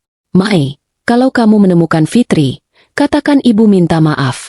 Aku berhenti di depan pintu ruang rawat. Untuk sesaat, aku menoleh pada ibu. Kata maaf tidak cukup, Bu. Tapi mungkin itu satu-satunya hal yang masih bisa ibu mulai. Aku keluar bersama Toro, meninggalkan ruang rawat yang penuh tangis, rahasia, dan bayi kecil yang masih tertidur dengan gelang bulan sabit di tangannya. Di lorong rumah sakit, langkahku terasa berat, tapi pikiranku hanya tertuju pada satu alamat. Rumah singgah melati. Jika Fitri pernah hidup di sana, maka tempat itu mungkin menyimpan jawaban yang tidak sanggup diberikan keluargaku. Dan untuk pertama kalinya sejak bayi itu datang, aku merasa bukan hanya sedang mencari siapa yang meninggalkannya, tapi sedang mengejar sisa hidup seorang kakak yang selama ini dihapus dari darahku sendiri. Aku dan Toro meninggalkan rumah sakit saat matahari sudah mulai naik, tapi udara masih terasa dingin karena sisa hujan semalam. Di tanganku ada alamat rumah singgah melati yang dikirim oleh nomor tidak dikenal itu. Aku membacanya berkali-kali di dalam mobil, memastikan tidak ada satu huruf pun yang salah. Toro menyetir dengan wajah serius. Ia tidak banyak bicara sejak keluar dari rumah sakit. Aku tahu pikirannya sama kacaunya denganku. Kami baru saja tahu bahwa kami punya kakak bernama Fitri. Kakak yang selama ini tidak pernah disebut, tidak pernah diceritakan, bahkan wajahnya dipotong dari foto keluarga. Sekarang, kami harus mencari jejak hidupnya di tempat yang sama sekali asing. Perjalanan ke alamat itu memakan waktu hampir 3 jam. Rumah singgah melati berada di pinggir kota, jauh dari kawasan tempat kami tinggal. Jalan menuju ke sana tidak ramai, melewati pasar kecil, deretan rumah tua, lalu masuk ke gang yang cukup sempit. Bangunan rumah singgah itu sederhana, temboknya putih kusam, pagarnya rendah, dan di halaman depannya ada papan kecil bertuliskan rumah singgah melati. Dari luar, tempat itu terlihat tenang. Tapi entah kenapa, begitu melihatnya, dadaku terasa berat. Mungkin karena di tempat sederhana inilah Fitri pernah mencoba bertahan hidup setelah dibuang dari keluarga kami. Toro mematikan mesin mobil. Ia menatapku sebentar, lalu berkata pelan, "Siap." Aku tidak langsung menjawab. Aku memegang foto Fitri kecil yang kubawa dari rumah. Wajah anak itu menatapku dari kertas tua, seakan menunggu aku datang terlalu lama. Aku menarik napas, lalu turun dari mobil. Kami berjalan menuju pintu rumah singgah. Sebelum aku mengetuk, pintu itu terbuka dari dalam. Seorang perempuan berusia sekitar 50 tahun keluar membawa keranjang pakaian. Ia berhenti saat melihat kami. "Saya Mai, Bu. Ini adik saya, Toro. Kami mencari informasi tentang seseorang bernama Fitri." Perempuan itu tidak langsung menjawab. Matanya turun ke foto yang kupegang. Wajahnya berubah kaget. Lalu ia meletakkan keranjang pakaian di lantai teras. Suaranya mendadak pelan. "Kalian keluarga Fitri." Kata keluarga itu membuat tenggorokanku tercekat. Aku ingin menjawab iya, tapi rasanya malu. Apa pantas kami disebut keluarga setelah puluhan tahun membiarkan Fitri hidup tanpa kami? Toro akhirnya menjawab lebih dulu. "Kami adiknya. Kami baru tahu tentang Fitri." Perempuan itu menatap kami lama. Ada luka di matanya, juga kecurigaan. Seolah ia sedang menimbang apakah kami datang untuk menolong atau justru membawa masalah baru. Namanya Bu Reni. Ia pengelola rumah singgah melati. Setelah beberapa saat, ia mempersilakan kami masuk. Ruang tamunya sederhana. Ada beberapa kursi plastik, rak berisi mainan anak, dan dinding yang dipenuhi foto kegiatan. Beberapa perempuan terlihat di halaman belakang sedang menjemur pakaian. Ada anak kecil berlari pelan sambil membawa boneka. Bu Reni duduk di depan kami. Ia meletakkan foto Fitri kecil di meja, lalu menatapnya dengan mata berkaca-kaca. Saya kenal Fitri sejak dia remaja. Waktu pertama datang ke sini, umurnya mungkin 17 tahun. Kurus sekali, pendiam, dan kalau ditanya soal keluarga, dia selalu bilang keluarganya sudah tidak ada. Aku menunduk. Kata-kata itu seperti tamparan. Fitri tidak bilang keluarganya jauh. Ia bilang keluarganya tidak ada. Mungkin karena baginya, keluarga yang menghapus namanya memang sama saja seperti tidak pernah ada. Bu Reni melanjutkan, Fitri bukan orang yang suka menyusahkan. Dia tinggal di sini beberapa bulan, lalu pergi kerja. Kadang balik lagi kalau hidupnya sedang sulit. Dia pernah kerja di toko roti, pernah jadi penjaga warung, pernah bantu mengurus anak-anak di sini. Dia baik sekali sama anak-anak. Kalau ada bayi menangis, dia yang paling dulu menggendong. Tapi kalau ada yang bertanya kenapa dia tidak pulang ke keluarga, dia selalu diam. Toro menatap Bu Reni. Apa dia pernah cerita masa kecilnya? Bu Reni menghela napas. Sedikit. Dia bilang waktu kecil pernah punya rumah besar, punya ibu yang suaranya lembut, dan punya adik laki-laki yang suka mengikuti dia kemana-mana. Tapi setelah itu dia bilang semua itu mungkin cuma mimpi. Dia tidak mau lanjut cerita. Saya tidak memaksa. Aku langsung teringat Satria. Saat Fitri dibawa pergi, Satria masih kecil. Mungkin Satria adalah adik laki-laki yang dimaksud Fitri. Aku membayangkan Fitri kecil menyimpan kenangan itu sendirian. Sementara di rumah kami, nama dan wajahnya dipaksa hilang. Bu Reni berdiri, lalu mengambil sebuah map dari lemari. Ini beberapa barang Fitri yang masih saya simpan. Dia meninggalkannya sebelum pergi beberapa hari lalu. Kami sempat bingung karena dia baru melahirkan. Kondisinya belum pulih. Tapi dia memaksa pergi. Aku langsung menatapnya. Fitri baru melahirkan di sini. Bu Reni mengangguk. Bayinya perempuan. Lahir hampir 3 minggu lalu. Fitri menamainya Kirana. Katanya, nama itu berarti cahaya kecil yang tidak boleh padam. Saat menyebut nama itu, Bu Reni tersenyum sedih. Dia sayang sekali pada bayinya. Tapi setelah melahirkan, Fitri sering ketakutan. Dia merasa ada orang yang mencarinya. Setiap ada mobil berhenti di depan gang, dia langsung gelisah. Setiap ponselnya berbunyi, tangannya gemetar. Aku dan Toro saling menatap. Ini bagian yang belum kami tahu. Selama ini kami mengira bayi itu hanya dibawa kembali karena Fitri ingin keluarga mengakui masa lalu. Tapi kalau Fitri takut seseorang mengambil bayinya, berarti ada ancaman lain. Siapa yang mencari Fitri? Bu Reni menggeleng. Dia tidak pernah menyebut nama jelas. Tapi beberapa kali saya dengar dia bicara dengan laki-laki di telepon. Suaranya tidak keras, tapi Fitri menangis setelah itu. Pernah saya tanya, dia cuma bilang, saya tidak mau anak saya tumbuh di tangan orang yang salah. Toro menegakkan badan. Laki-laki itu ayah Kirana. Mungkin, jawab Bu Reni. Fitri tidak pernah cerita terang-terangan. Yang saya tahu, dia tidak menikah secara resmi. Dia pernah bilang, ada orang yang hanya mau bayinya, bukan dirinya. Setelah itu dia makin sering menyembunyikan Kirana. Aku merasa perutku dingin. Bayi kecil itu ternyata bukan hanya membawa luka masa lalu, tapi juga sedang dikejar oleh seseorang dari masa kini. Aku membuka map yang diberikan Bu Reni. Di dalamnya ada beberapa foto Fitri dewasa, kartu berobat, catatan kecil, dan sebuah surat yang terlipat rapi. Aku mengambil foto pertama. Tanganku langsung gemetar. Fitri dewasa memiliki wajah yang sangat mirip ibu, tapi ada garis lelah yang membuatnya terlihat jauh lebih tua dari usianya. Matanya mirip mataku. Cara bibirnya menutup saat tidak tersenyum juga mirip aku. Untuk pertama kalinya, aku tidak hanya tahu bahwa Fitri adalah kakakku. Aku melihatnya. Benar-benar melihatnya. Air mataku jatuh tanpa bisa kutahan. Toro mengambil foto itu dari tanganku dan terdiam lama. Wajahnya berubah sedih. Kakak kita, katanya lirih. Bu Reni menunduk. Fitri sering menyebut nama Mai. Aku langsung menatapnya. Jantungku seperti berhenti sesaat. Dia tahu nama saya. Bu Reni mengangguk. Dia punya foto kalian dari jauh. Entah dari mana dia dapat. Mungkin dari media sosial. Mungkin dari orang yang masih mengenal keluarga kalian. Dia pernah melihat foto kamu di ponselnya dan berkata, "Adikku sudah besar. Cantik seperti ibu." Tapi dia tidak berani datang. Katanya, dia tidak mau merusak hidup kalian. Aku menutup mulut. Selama ini Fitri tahu aku ada. Fitri melihat hidupku dari jauh. Ia tahu aku tumbuh di rumah yang dulu merampas hidupnya. Tapi ia tidak pernah datang karena takut merusak hidupku. Rasanya lebih sakit dari apapun yang kudengar sebelumnya. Yang paling terluka justru paling takut melukai. Aku membuka surat dalam map itu. Tulisan tangannya rapi. Meski di beberapa bagian tintanya sedikit luntur seperti terkena air mata. Surat itu ditujukan kepada siapapun yang menemukan Kirana.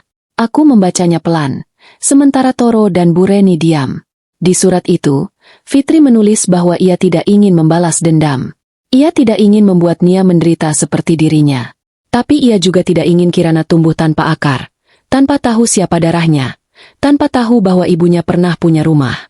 Fitri menulis bahwa ia sudah terlalu lama hidup sebagai orang yang dianggap tidak ada. Ia tidak mau anaknya mengalami hal yang sama. Jika suatu hari Kirana sampai di depan rumah Nia, itu bukan karena Fitri ingin menghancurkan keluarga itu, melainkan karena ia ingin kebohongan berhenti diwariskan. Tanganku gemetar semakin kuat saat membaca bagian akhir. Fitri menulis, "Mai, kalau kamu membaca ini, maaf karena kakak datang dengan cara yang membuat hidupmu berantakan. Kakak tidak pernah membencimu. Kakak hanya berharap kamu tidak tumbuh menjadi orang dewasa yang memilih diam seperti mereka. Jaga Kirana. Jangan biarkan siapapun mengambilnya sebelum kamu tahu kebenaran tentang ayahnya." Aku berhenti membaca. Surat itu seperti sengaja ditujukan untukku. Aku merasa Fitri ada di ruangan itu, berdiri di hadapanku, meminta pertolongan dengan suara yang terlalu lemah untuk didengar orang lain. Toro berdiri tiba-tiba. "Kita harus kembali ke rumah sakit. Kalau ada orang yang mengincar Kirana, bayi itu tidak aman." Belum sempat aku menjawab, ponselku berdering. Nomor rumah sakit muncul di layar. Aku mengangkatnya dengan jantung berdebar. Suara perawat di seberang terdengar panik dan terburu-buru. "Mbak Mai, mohon segera kembali ke rumah sakit. Ada pria datang mengaku sebagai keluarga bayi dan ingin membawa bayi itu pergi." Aku hampir menjatuhkan ponsel. Toro langsung mendekat. Aku menatapnya dengan wajah pucat. Ada orang mau mengambil Kirana. Bu Reni ikut berdiri dengan wajah tegang. Saya tahu ini akan terjadi. Fitri benar-benar ketakutan sebelum pergi. Aku memasukkan surat dan foto Fitri ke dalam tas. Toro sudah berjalan cepat menuju pintu. Saat kami keluar dari rumah singgah, seorang perempuan muda dari halaman belakang tiba-tiba memanggil Bu Reni. Katanya ada mobil hitam berhenti di ujung gang sejak tadi. Aku dan Toro langsung menoleh. Di ujung gang, sebuah mobil gelap terparkir menghadap ke arah rumah singgah. Kacanya terlalu gelap untuk melihat siapa di dalamnya. Toro menarik lenganku. "Masuk mobil sekarang." Kami berlari ke mobil. Saat Toro menyalakan mesin, mobil gelap di ujung gang ikut menyala. Dadaku berdegup keras. Toro langsung memutar mobil dan keluar dari gang secepat mungkin. Dari kaca spion, aku melihat mobil itu mengikuti kami dengan jarak yang tidak terlalu dekat. Tapi cukup jelas untuk membuatku yakin bahwa kedatangan kami ke rumah singgah sudah diketahui seseorang. Aku menggenggam tas berisi surat Fitri erat-erat. Di dalam pikiranku hanya ada wajah Kirana yang tertidur di ranjang rumah sakit. Tidak tahu bahwa ada orang asing datang untuk mengambilnya. Aku tidak tahu siapa pria itu, apa hubungannya dengan Fitri, atau kenapa ia menginginkan bayi itu. Tapi satu hal mulai jelas. Fitri tidak hanya mengembalikan Kirana kepada keluarga kami untuk membuka masa lalu. Ia sedang meminta kami melindungi anaknya dari bahaya yang masih bergerak di belakangnya. Toro menyetir lebih cepat dari biasanya. Tangannya mencengkeram setir kuat-kuat. Matanya terus berpindah dari jalan ke kaca spion.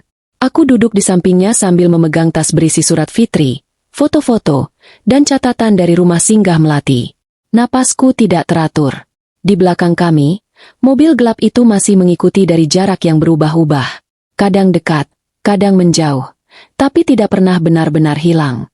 Aku mencoba menelepon rumah sakit lagi, tapi sambungan sibuk.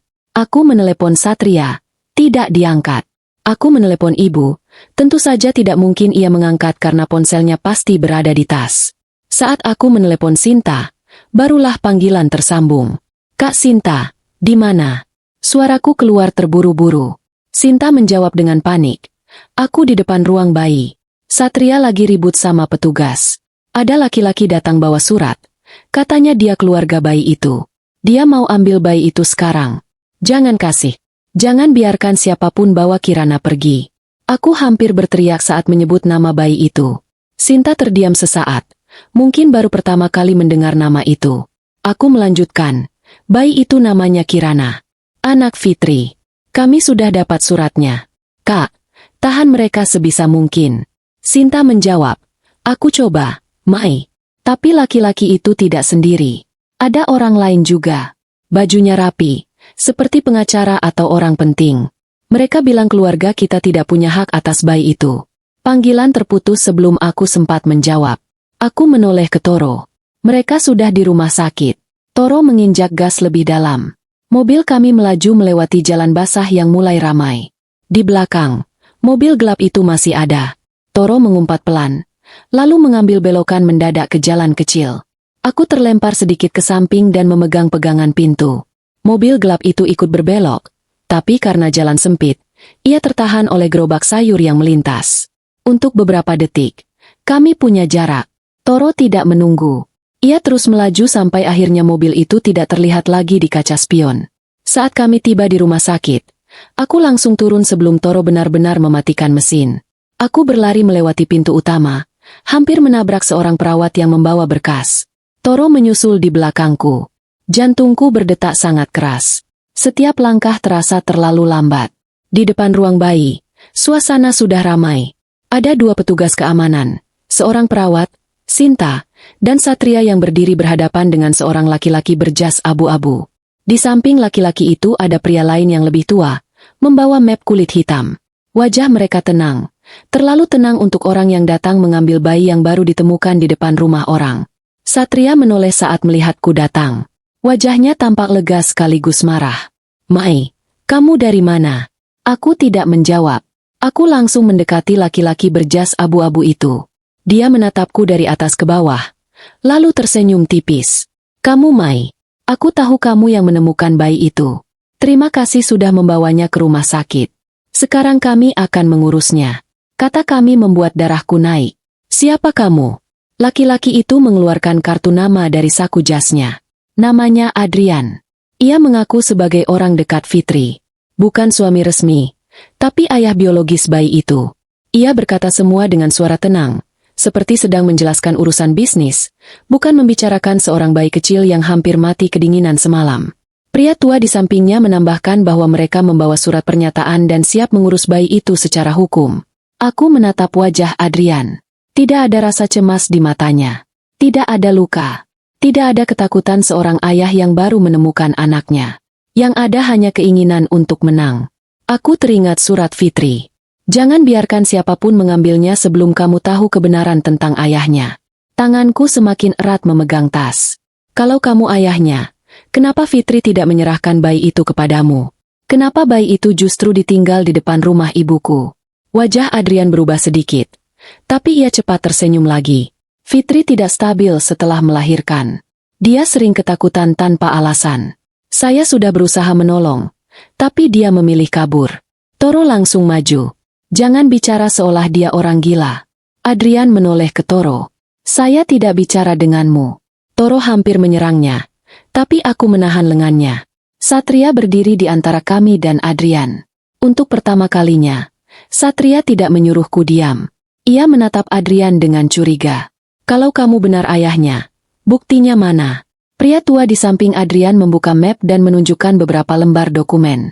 Aku tidak mengerti semuanya, tapi ada nama Fitri di sana, ada nama Adrian, dan ada beberapa keterangan yang tampak resmi. Namun aku tahu dokumen bisa dibuat, bisa dipelintir, bisa dipakai untuk menekan orang yang tidak mengerti hukum. Aku tidak mau kalah hanya karena mereka datang membawa kertas. Aku mengeluarkan surat Fitri dari tasku. Ini surat dari Fitri. Dia menulis sendiri bahwa Kirana tidak boleh diambil siapapun sebelum kami tahu kebenaran tentang ayahnya. Begitu mendengar nama Kirana, wajah Adrian menegang. Itu cuma tulisan perempuan yang sedang stres. Tidak punya kekuatan apapun. Aku menatapnya. Kamu tahu nama Kirana, tapi kamu tidak terlihat sedih saat menyebut Fitri. Adrian maju satu langkah. Kamu tidak tahu hubungan saya dengan Fitri. Jangan sok jadi penyelamat hanya karena baru tahu punya kakak yang dibuang keluarga. Kalimat itu membuat semua orang diam. Adrian tahu. Ia tahu Fitri adalah kakakku. Ia tahu Fitri dibuang keluarga. Berarti ia bukan sekadar pria yang muncul tiba-tiba. Ia sudah lama mengetahui luka Fitri dan mungkin memakainya untuk menguasainya. Aku merasakan amarah naik sampai ke tenggorokan. Satria juga menoleh tajam. Dari mana kamu tahu itu? Adrian tersenyum dingin. Fitri banyak cerita saat dia masih percaya pada saya. Sebelum suasana semakin kacau, pintu ruang rawat ibu terbuka dari kejauhan. Ibu muncul dengan kursi roda didorong oleh seorang perawat. Wajahnya masih pucat, tapi matanya keras. Rupanya Sinta tadi sempat memberitahunya. Ibu meminta dibawa ke ruang bayi meski dokter melarang. Saat melihat Adrian, ibu seperti tidak mengenalnya. Tapi saat melihat surat di tanganku dan mendengar nama Fitri disebut, air matanya langsung jatuh. Ibu berkata pelan, "Jangan bawa cucuku pergi." Kata cucuku membuat Adrian tertawa kecil. Terlambat sekali mengaku keluarga. Waktu Fitri hidup susah. Kalian di mana? Waktu dia hamil dan tidak punya tempat. Kalian di mana? Sekarang bayi itu punya nilai. Kalian semua mendadak merasa punya darah. Ucapan Adrian memang jahat, tapi sebagian menusuk tepat ke luka kami. Ibu menunduk. Satria mengepal. Aku sendiri tidak bisa membantah bahwa kami memang terlambat. Tapi terlambat bukan berarti kami harus membiarkan Kirana jatuh ke tangan yang salah. Di tengah ketegangan itu, seorang perempuan berkerudung hitam muncul dari ujung lorong. Aku langsung mengenalinya meski kini ia tidak memakai jas hujan. Ia perempuan yang terlihat di rekaman kamera pengawas. Perempuan yang menaruh Kirana di depan rumah kami. Petugas keamanan hendak menahannya. Tapi ia mengangkat kedua tangan dan berkata bahwa ia tidak berniat membuat masalah. Namanya Wulan. Ia sahabat Fitri dari rumah singgah Melati. Adrian melihat Wulan dan wajahnya langsung berubah. Kamu lagi? Wulan menatapnya tanpa takut. Iya, saya lagi. Dan kali ini kamu tidak bisa memaksa Fitri diam. Wulan mengeluarkan ponsel dari tasnya. Ia berkata bahwa sebelum meninggalkan rumah singgah, Fitri menitipkan rekaman suara kepadanya. Rekaman itu hanya boleh diputar jika ada orang yang mencoba mengambil Kirana. Semua orang terdiam. Bahkan Adrian tidak sempat mencegah ketika Wulan menekan tombol putar. Suara Fitri terdengar lemah dari ponsel itu. Aku belum pernah mendengar suara kakakku sebelumnya, tapi begitu suara itu keluar, dadaku langsung sakit. Fitri berbicara pelan, seperti sedang menahan napas. Ia berkata bahwa jika rekaman itu diputar, berarti Adrian sudah datang mencari Kirana. Fitri menyebut bahwa Adrian bukan orang yang ingin menjadi ayah. Ia hanya ingin mengambil Kirana karena keluarga Adrian membutuhkan pewaris perempuan untuk menutup aib lain di keluarganya. Fitri juga berkata bahwa selama hamil, ia ditekan, diancam, dan beberapa kali dipaksa menandatangani dokumen yang tidak ia pahami. Adrian langsung berusaha merebut ponsel itu, tapi Toro dan Satria menahannya. Petugas keamanan ikut maju. Wulan menaikkan suara rekaman. Fitri melanjutkan bahwa ia tidak sempurna, tidak punya keluarga yang membelanya, dan pernah terlalu percaya pada Adrian karena lelaki itu datang saat ia merasa paling sendirian. Tapi setelah Kirana lahir, Fitri sadar bahwa anaknya tidak boleh hidup sebagai alat untuk kepentingan siapapun. Karena itu ia meminta Wulan membawa Kirana ke rumah Nia, bukan karena Nia pantas langsung dipercaya, tapi karena darah Fitri ada di sana, dan karena Mai harus tahu kebenaran yang dulu disembunyikan dari dirinya. Ibu menangis terseduh-seduh di kursi roda. Aku berdiri kaku, air mata mengalir tanpa suara. Satria menunduk, wajahnya hancur. Toro menatap Adrian dengan kemarahan yang nyaris tidak bisa ditahan. Sinta memegang bahuku pelan, seperti mengingatkan aku agar tetap berdiri. Rekaman itu belum selesai. Di bagian akhir, suara Fitri semakin lemah. Ia berkata, kalau Mai mendengar ini, kakak minta maaf. Kakak tidak datang untuk merusak hidupmu. Kakak hanya tidak ingin Kirana tumbuh dengan kebohongan seperti kakak. Jangan percaya siapapun yang bilang kakak gila. Jangan percaya siapapun yang bilang Kirana lebih baik dibawa pergi. Dulu kakak dibawa pergi karena orang dewasa takut malu. Jangan biarkan anakku dibawa pergi karena alasan yang sama. Rekaman berhenti. Lorong rumah sakit menjadi sangat sunyi. Adrian terlihat marah, tapi posisinya tidak lagi sekuat tadi. Perawat memanggil pihak keamanan tambahan. Pria tua yang bersamanya mulai berbicara pelan kepadanya, mungkin menyarankan agar mereka mundur dulu. Tapi sebelum pergi, Adrian menatapku dengan mata tajam. Kamu pikir ini selesai? Kamu tidak tahu siapa yang sedang kamu lawan. Aku menatapnya balik. Aku memang belum tahu. Tapi aku sudah tahu siapa yang harus kulindungi. Adrian pergi bersama pria tua itu, dikawal keluar oleh petugas keamanan. Setelah mereka menghilang di ujung lorong, tubuhku baru terasa lemas. Toro memegang lenganku agar aku tidak jatuh. Ibu meminta perawat mendorongnya mendekat ke ruang bayi.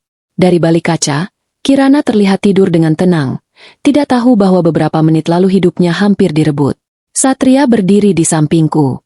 Suaranya pelan saat berkata, aku hampir melakukan hal yang sama seperti mereka dulu. Aku hampir membiarkan bayi itu disingkirkan supaya keluarga kita aman. Aku tidak menjawab, bukan karena tidak mendengar, tapi karena kata-kata Satria terlalu menyakitkan untuk langsung ditanggapi.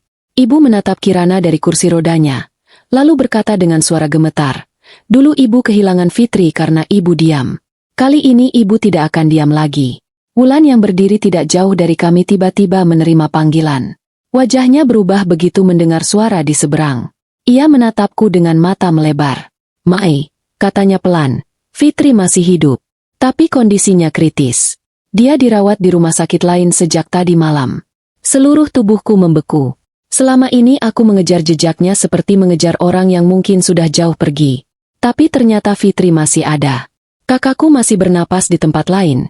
Sementara anaknya hampir diambil dari depan mata kami. Ibu menangis sambil menyebut nama Fitri berkali-kali. Toro langsung meminta alamat rumah sakit itu.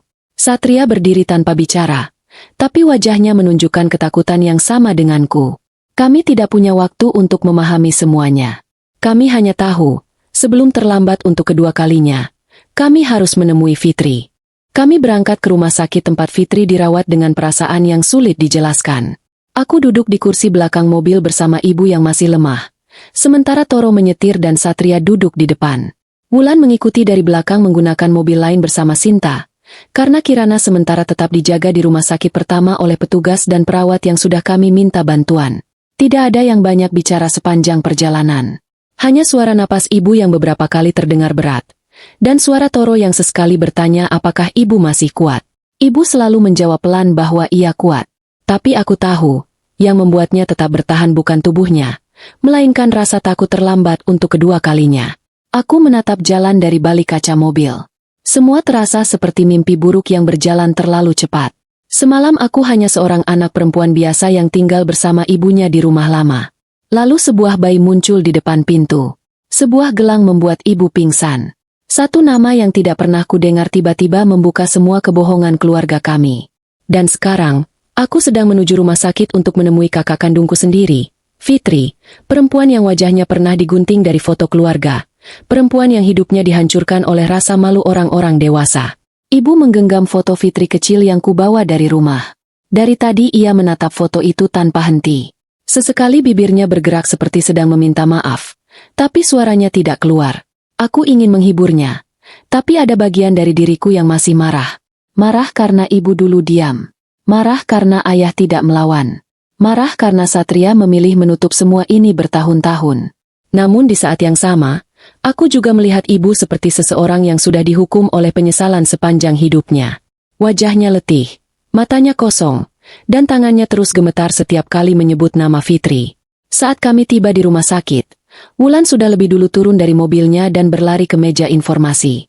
Ia berbicara cepat kepada petugas, lalu menoleh ke arah kami. Fitri ada di ruang perawatan intensif. Kondisinya sudah lebih stabil, tapi masih sangat lemah. Ibu hampir jatuh saat mendengar itu. Aku dan Satria langsung menopangnya. Untuk pertama kalinya setelah sekian lama, aku melihat Satria memegang bahu ibu dengan lembut, bukan dengan sikap keras seperti biasanya. Kami berjalan menuju ruang perawatan dengan langkah cepat. Setiap lorong terasa panjang. Setiap pintu terasa seperti menunda pertemuan yang seharusnya terjadi puluhan tahun lalu. Di depan ruang perawatan, seorang dokter menemui kami. Dokter menjelaskan bahwa Fitri datang dalam kondisi lemah setelah kehilangan banyak tenaga pasca melahirkan dan mengalami tekanan berat. Tubuhnya kelelahan, pikirannya tertekan, tapi ia masih berjuang. Dokter mengizinkan kami masuk bergantian. Tidak boleh terlalu ramai. Ibu langsung berkata bahwa ia ingin masuk dulu. Suaranya hampir tidak terdengar, tapi tegas.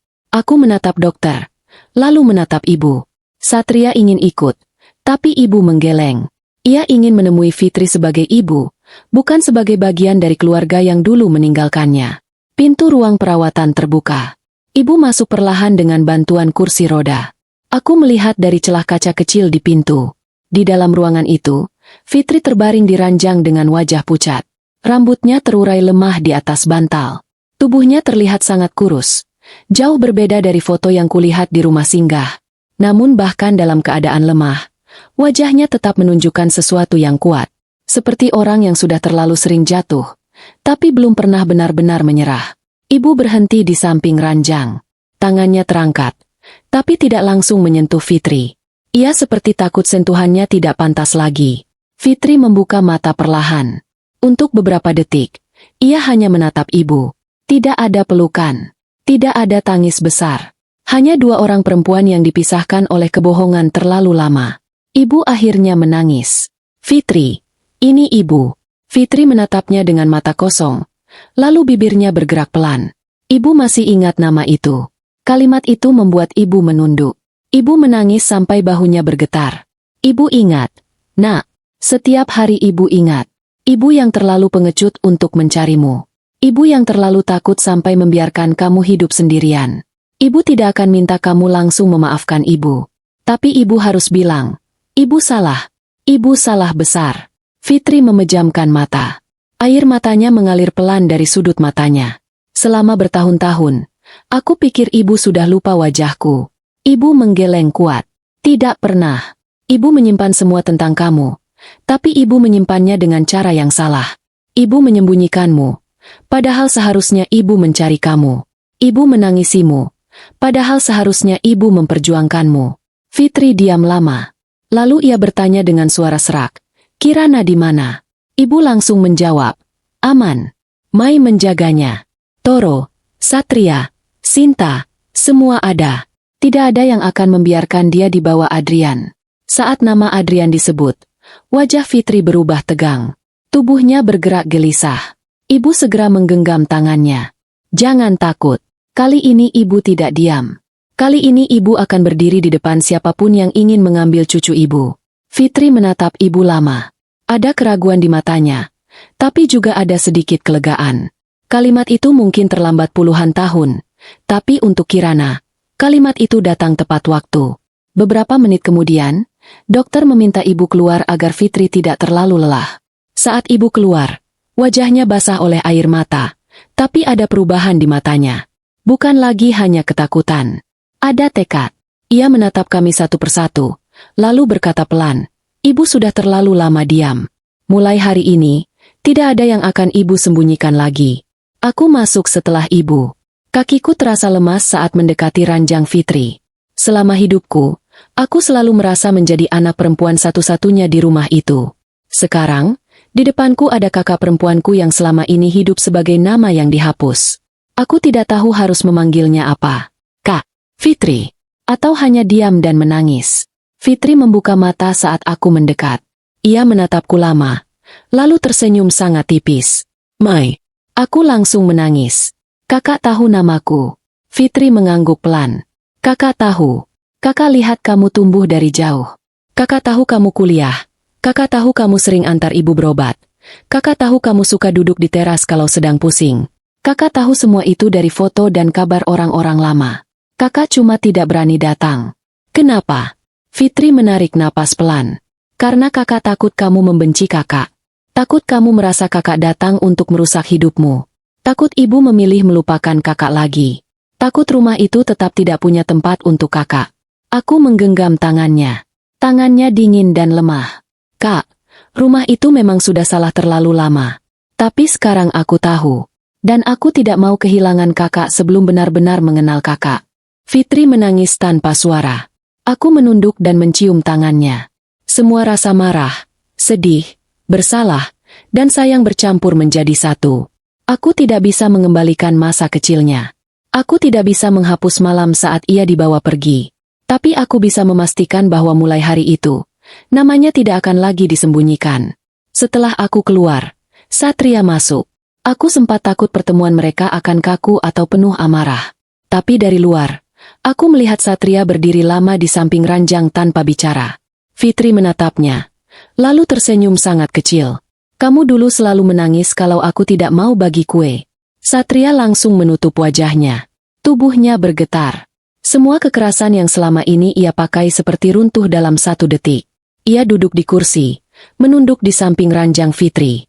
Maaf, Fit. Aku ingat kamu. Aku ingat semuanya. Tapi aku pura-pura tidak ingat karena lebih mudah begitu. Aku takut kalau aku ingat. Aku harus membenci ayah, membenci kakek, membenci ibu, dan mungkin membenci diriku sendiri. Fitri menatapnya dengan mata lembut. Kamu masih kecil, Sat. Satria menggeleng. Tapi setelah besar, aku tetap diam. Fitri tidak langsung menjawab. Lalu ia berkata pelan, kalau kamu benar-benar menyesal, jangan biarkan Kirana mengalami hidup seperti aku. Satria mengangkat wajahnya. Aku janji. Demi apapun, aku janji. Janji itu menjadi awal perubahan besar dalam keluarga kami. Satria yang sebelumnya paling ingin menutup rahasia, justru menjadi orang pertama yang bergerak setelah keluar dari ruang perawatan. Ia menelepon kenalannya yang mengerti hukum. Ia meminta semua dokumen tentang Kirana, Fitri, dan Adrian diperiksa. Ia juga meminta pihak rumah sakit mencatat bahwa keluarga Nia tidak menyetujui siapapun membawa Kirana tanpa proses resmi. Sinta, yang biasanya hanya bicara tajam, ikut membantu mengumpulkan bukti. Ia menyimpan rekaman suara Fitri, rekaman kamera dari rumah Pak Burhan, pesan ancaman dari Adrian, dan surat Fitri dari rumah Singgah Melati. Hari itu belum selesai. Adrian kembali bergerak. Menjelang malam, saat kami masih berada di rumah sakit Fitri, Wulan menerima pesan dari nomor tidak dikenal. Isinya singkat, tapi jelas mengancam. Kalau keluarga Nia terus ikut campur, Fitri tidak akan aman. Wulan langsung menunjukkan pesan itu kepada kami. Untuk sesaat, suasana kembali tegang. Ibu memegang dadanya. Toro berdiri dengan wajah marah. Aku merasakan rasa takut lama kembali naik. Tapi sebelum siapapun panik, Satria berkata tegas, cukup. Kita laporkan sekarang. Malam itu juga, kami melapor ke pihak berwenang. Tidak hanya tentang ancaman Adrian, tapi juga tentang upaya pengambilan Kirana, tekanan terhadap Fitri, dan dokumen yang diduga dipakai untuk memaksa Fitri menyerahkan anaknya. Wulan memberikan kesaksian. Bu Reni dari rumah Singgah Melati datang keesokan harinya dan ikut memberi keterangan. Perawat rumah sakit pertama juga membenarkan bahwa Adrian datang memaksa membawa bayi dengan alasan keluarga. Adrian mencoba melawan. Ia datang lagi bersama pria tua yang mengaku sebagai kuasa hukumnya. Ia menuduh kami merebut anaknya. Ia berkata Fitri tidak stabil, bahwa keluarga kami baru muncul setelah bayi itu menjadi perhatian, bahwa kami tidak punya hak moral. Tapi kali ini, kami tidak mundur. Ibu berdiri dari kursi rodanya meski tubuhnya masih lemah. Ia menatap Adrian dan berkata dengan suara gemetar, benar, kami terlambat menjadi keluarga untuk Fitri. Tapi kamu tidak akan memakai kesalahan kami untuk menghancurkan anaknya. Kalau kami pernah diam dan membuat satu anak dibawa pergi, maka hari ini kami akan bicara agar cucu saya tetap aman. Kata-kata ibu membuat Adrian terdiam beberapa detik. Mungkin ia tidak menyangka perempuan yang tampak rapuh itu akhirnya berani berdiri. Pihak berwenang kemudian meminta semua pihak mengikuti proses resmi. Adrian tidak bisa lagi membawa Kirana begitu saja. Ancaman yang ia kirim, rekaman suara Fitri, serta kesaksian Wulan membuat posisinya melemah. Setelah penyelidikan berjalan, terungkap bahwa Adrian memang sedang ditekan oleh keluarganya sendiri untuk mengambil Kirana. Bukan karena kasih sayang, tapi karena ada perebutan harta dan nama keluarga di pihaknya. Kirana ingin dijadikan alat untuk menutup masalah warisan. Fitri bukan dilihat sebagai ibu. Kirana bukan dilihat sebagai bayi. Mereka hanya dilihat sebagai jalan keluar. Ketika fakta itu sampai kepada Fitri, ia menangis lama. Bukan karena terkejut, tapi karena akhirnya ada orang yang percaya padanya. Selama ini, setiap kali ia mencoba bicara tentang ketakutannya, Adrian selalu menyebutnya terlalu sensitif, lemah, tidak stabil. Bahkan saat ia baru melahirkan, ia dibuat merasa bersalah karena ingin melindungi anaknya sendiri. Hari itu, untuk pertama kalinya, kata-kata Fitri tidak dianggap angin lalu. Beberapa minggu berlalu, Fitri perlahan membaik. Kirana dipindahkan ke pengawasan keluarga kami dengan pendampingan resmi. Ibu tidak memaksa Fitri langsung pulang ke rumah lama. Ia tahu rumah itu menyimpan terlalu banyak luka. Tapi Fitri sendiri akhirnya berkata bahwa ia ingin datang, bukan untuk tinggal selamanya, melainkan untuk melihat tempat yang pernah menjadi rumahnya. Hari Fitri pulang adalah hari yang tidak akan pernah kulupakan. Rumah kami dibersihkan sejak pagi. Kamar belakang yang dulu terkunci dibuka lebar. Kotak kayu ayah tidak lagi disembunyikan. Foto-foto lama dikeluarkan dari amplop. Bagian wajah Fitri yang digunting tidak bisa dikembalikan pada beberapa foto, tapi Satria membawa foto lain dari Bu Marni yang masih utuh. Foto itu dibingkai dan diletakkan di ruang tengah, sejajar dengan foto keluarga lain. Ibu berdiri lama di depan foto itu, lalu berkata, mulai hari ini, tidak ada lagi wajah yang disembunyikan. Fitri datang dengan kursi roda, didampingi Wulan dan Bu Reni. Kirana ada dalam gendonganku. Begitu mobil berhenti di depan rumah, Fitri menatap pintu itu lama. Pintu yang puluhan tahun lalu menjadi batas antara masa kecilnya dan hidup panjang yang penuh penolakan. Ibu berdiri di teras, menangis tanpa mencoba menahannya. Satria berdiri di samping ibu. Toro membuka pintu mobil.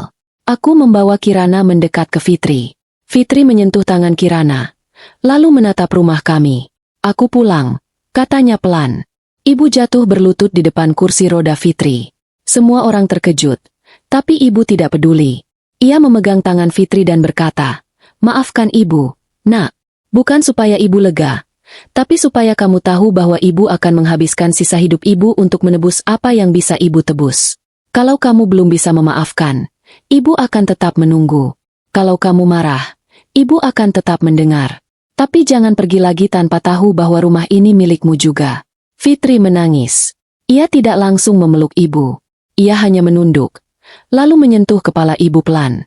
Aku belum tahu apakah aku bisa memaafkan semuanya hari ini, Bu. Tapi aku mau mencoba pulang. Kalimat itu membuat kami semua menangis. Bukan karena semuanya selesai dalam satu hari, tapi karena untuk pertama kalinya, tidak ada yang berbohong. Tidak ada yang menyuruh diam. Tidak ada yang menghapus nama Fitri. Luka itu masih ada. Tapi kali ini luka itu tidak ditutup dengan kebohongan. Beberapa bulan kemudian, hidup kami berubah. Fitri tidak langsung tinggal penuh di rumah lama. Ia memilih tetap dekat dengan rumah singgah melati, membantu Bu Reni mengurus perempuan-perempuan lain yang pernah merasa tidak punya tempat pulang. Tapi setiap akhir pekan, ia datang ke rumah bersama Kirana. Kadang ia duduk di teras bersama ibu. Kadang mereka diam lama, kadang bicara sedikit, kadang menangis. Namun setiap pertemuan membuat jarak di antara mereka mengecil pelan-pelan. Satria berubah paling terlihat. Ia tidak lagi memakai suara keras untuk menutupi rasa takut. Ia menjadi pelindung Kirana yang paling cerewet. Ia juga yang mengurus pemulihan dokumen Fitri, membantu memastikan nama Fitri tercatat sebagai bagian dari keluarga, bukan lagi bayangan yang disembunyikan. Toro tetap menjadi penengah yang tenang. Sinta, yang dulu sering terlihat sinis, justru menjadi orang yang paling sering membelikan perlengkapan bayi untuk Kirana. Ia pernah berkata padaku, mungkin aku dulu takut bayi itu membawa masalah. Sekarang aku sadar, yang membawa masalah bukan bayi itu, tapi kebohongan yang kita biarkan terlalu lama. Adrian akhirnya tidak lagi punya ruang untuk mendekat. Setelah semua bukti dikumpulkan, proses hukum dan perlindungan berjalan. Ia tidak bisa mengambil Kirana. Fitri mendapat pendampingan dan perlindungan yang ia butuhkan. Keluarga Adrian memilih mundur setelah masalah mereka ikut terbuka. Bagi kami, itu bukan kemenangan yang penuh sorak. Itu kemenangan yang tenang. Kemenangan seorang ibu yang akhirnya bisa tidur tanpa takut anaknya direbut. Suatu sore, aku duduk di teras rumah sambil menggendong Kirana. Bayi itu sudah lebih besar. Pipinya lebih bulat, matanya bening, dan tangannya suka menggenggam apa saja yang berada dekat dengannya. Di pergelangan kecilnya, gelang bulan sabit itu masih melingkar. Tapi sekarang bukan lagi sebagai tanda luka. Gelang itu menjadi tanda pulang. Ibu duduk di samping Fitri. Untuk pertama kalinya, aku melihat mereka tertawa bersama. Bukan tawa besar, hanya tawa kecil karena Kirana bersin lalu kaget sendiri. Tapi tawa itu cukup untuk membuat rumah kami terasa berbeda. Dulu rumah ini penuh suara yang ditahan.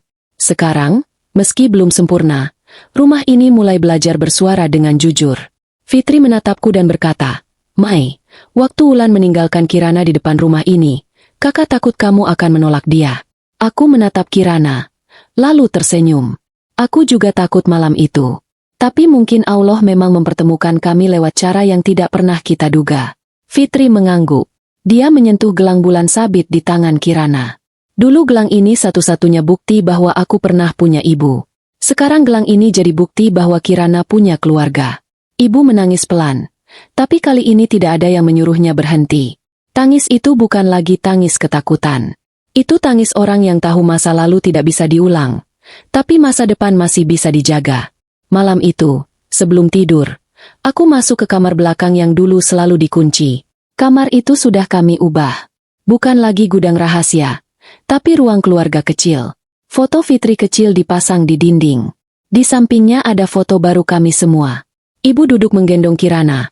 Fitri duduk di sebelahnya. Satria dan Toro berdiri di belakang. Sinta tersenyum di sampingku, dan aku memegang bahu Fitri. Untuk pertama kalinya, foto keluarga kami utuh. Aku menatap foto itu lama. Lalu aku sadar, bayi yang kutemukan di tengah hujan malam itu memang datang membawa kekacauan. Ia membuat ibu pingsan. Ia membuat rahasia terbuka. Ia membuat kami saling menyalahkan, menangis, dan marah. Tapi tanpa kedatangannya, Fitri mungkin tetap menjadi nama yang dikubur. Ibu mungkin mati bersama penyesalan. Satria mungkin terus hidup sebagai anak kecil yang pura-pura lupa. Dan aku mungkin tidak akan pernah tahu bahwa aku punya kakak yang selama ini mencintaiku dari jauh. Kirana bukan bencana untuk keluarga kami. Ia adalah cahaya kecil yang memaksa pintu lama terbuka. Ia datang bukan untuk menghancurkan rumah ini, tetapi untuk menunjukkan bahwa rumah yang dibangun di atas kebohongan memang harus runtuh dulu, sebelum bisa dibangun lagi dengan kejujuran. Hikmah cerita. Dari kisah Mai, Fitri, Nia, Satria, Toro, dan Kirana, kita belajar bahwa rahasia yang disimpan terlalu lama tidak akan benar-benar hilang. Ia hanya menunggu waktu untuk kembali, kadang lewat cara yang paling menyakitkan. Keluarga bukan hanya soal darah, bukan hanya soal tinggal di rumah yang sama, dan bukan hanya soal nama yang tercatat.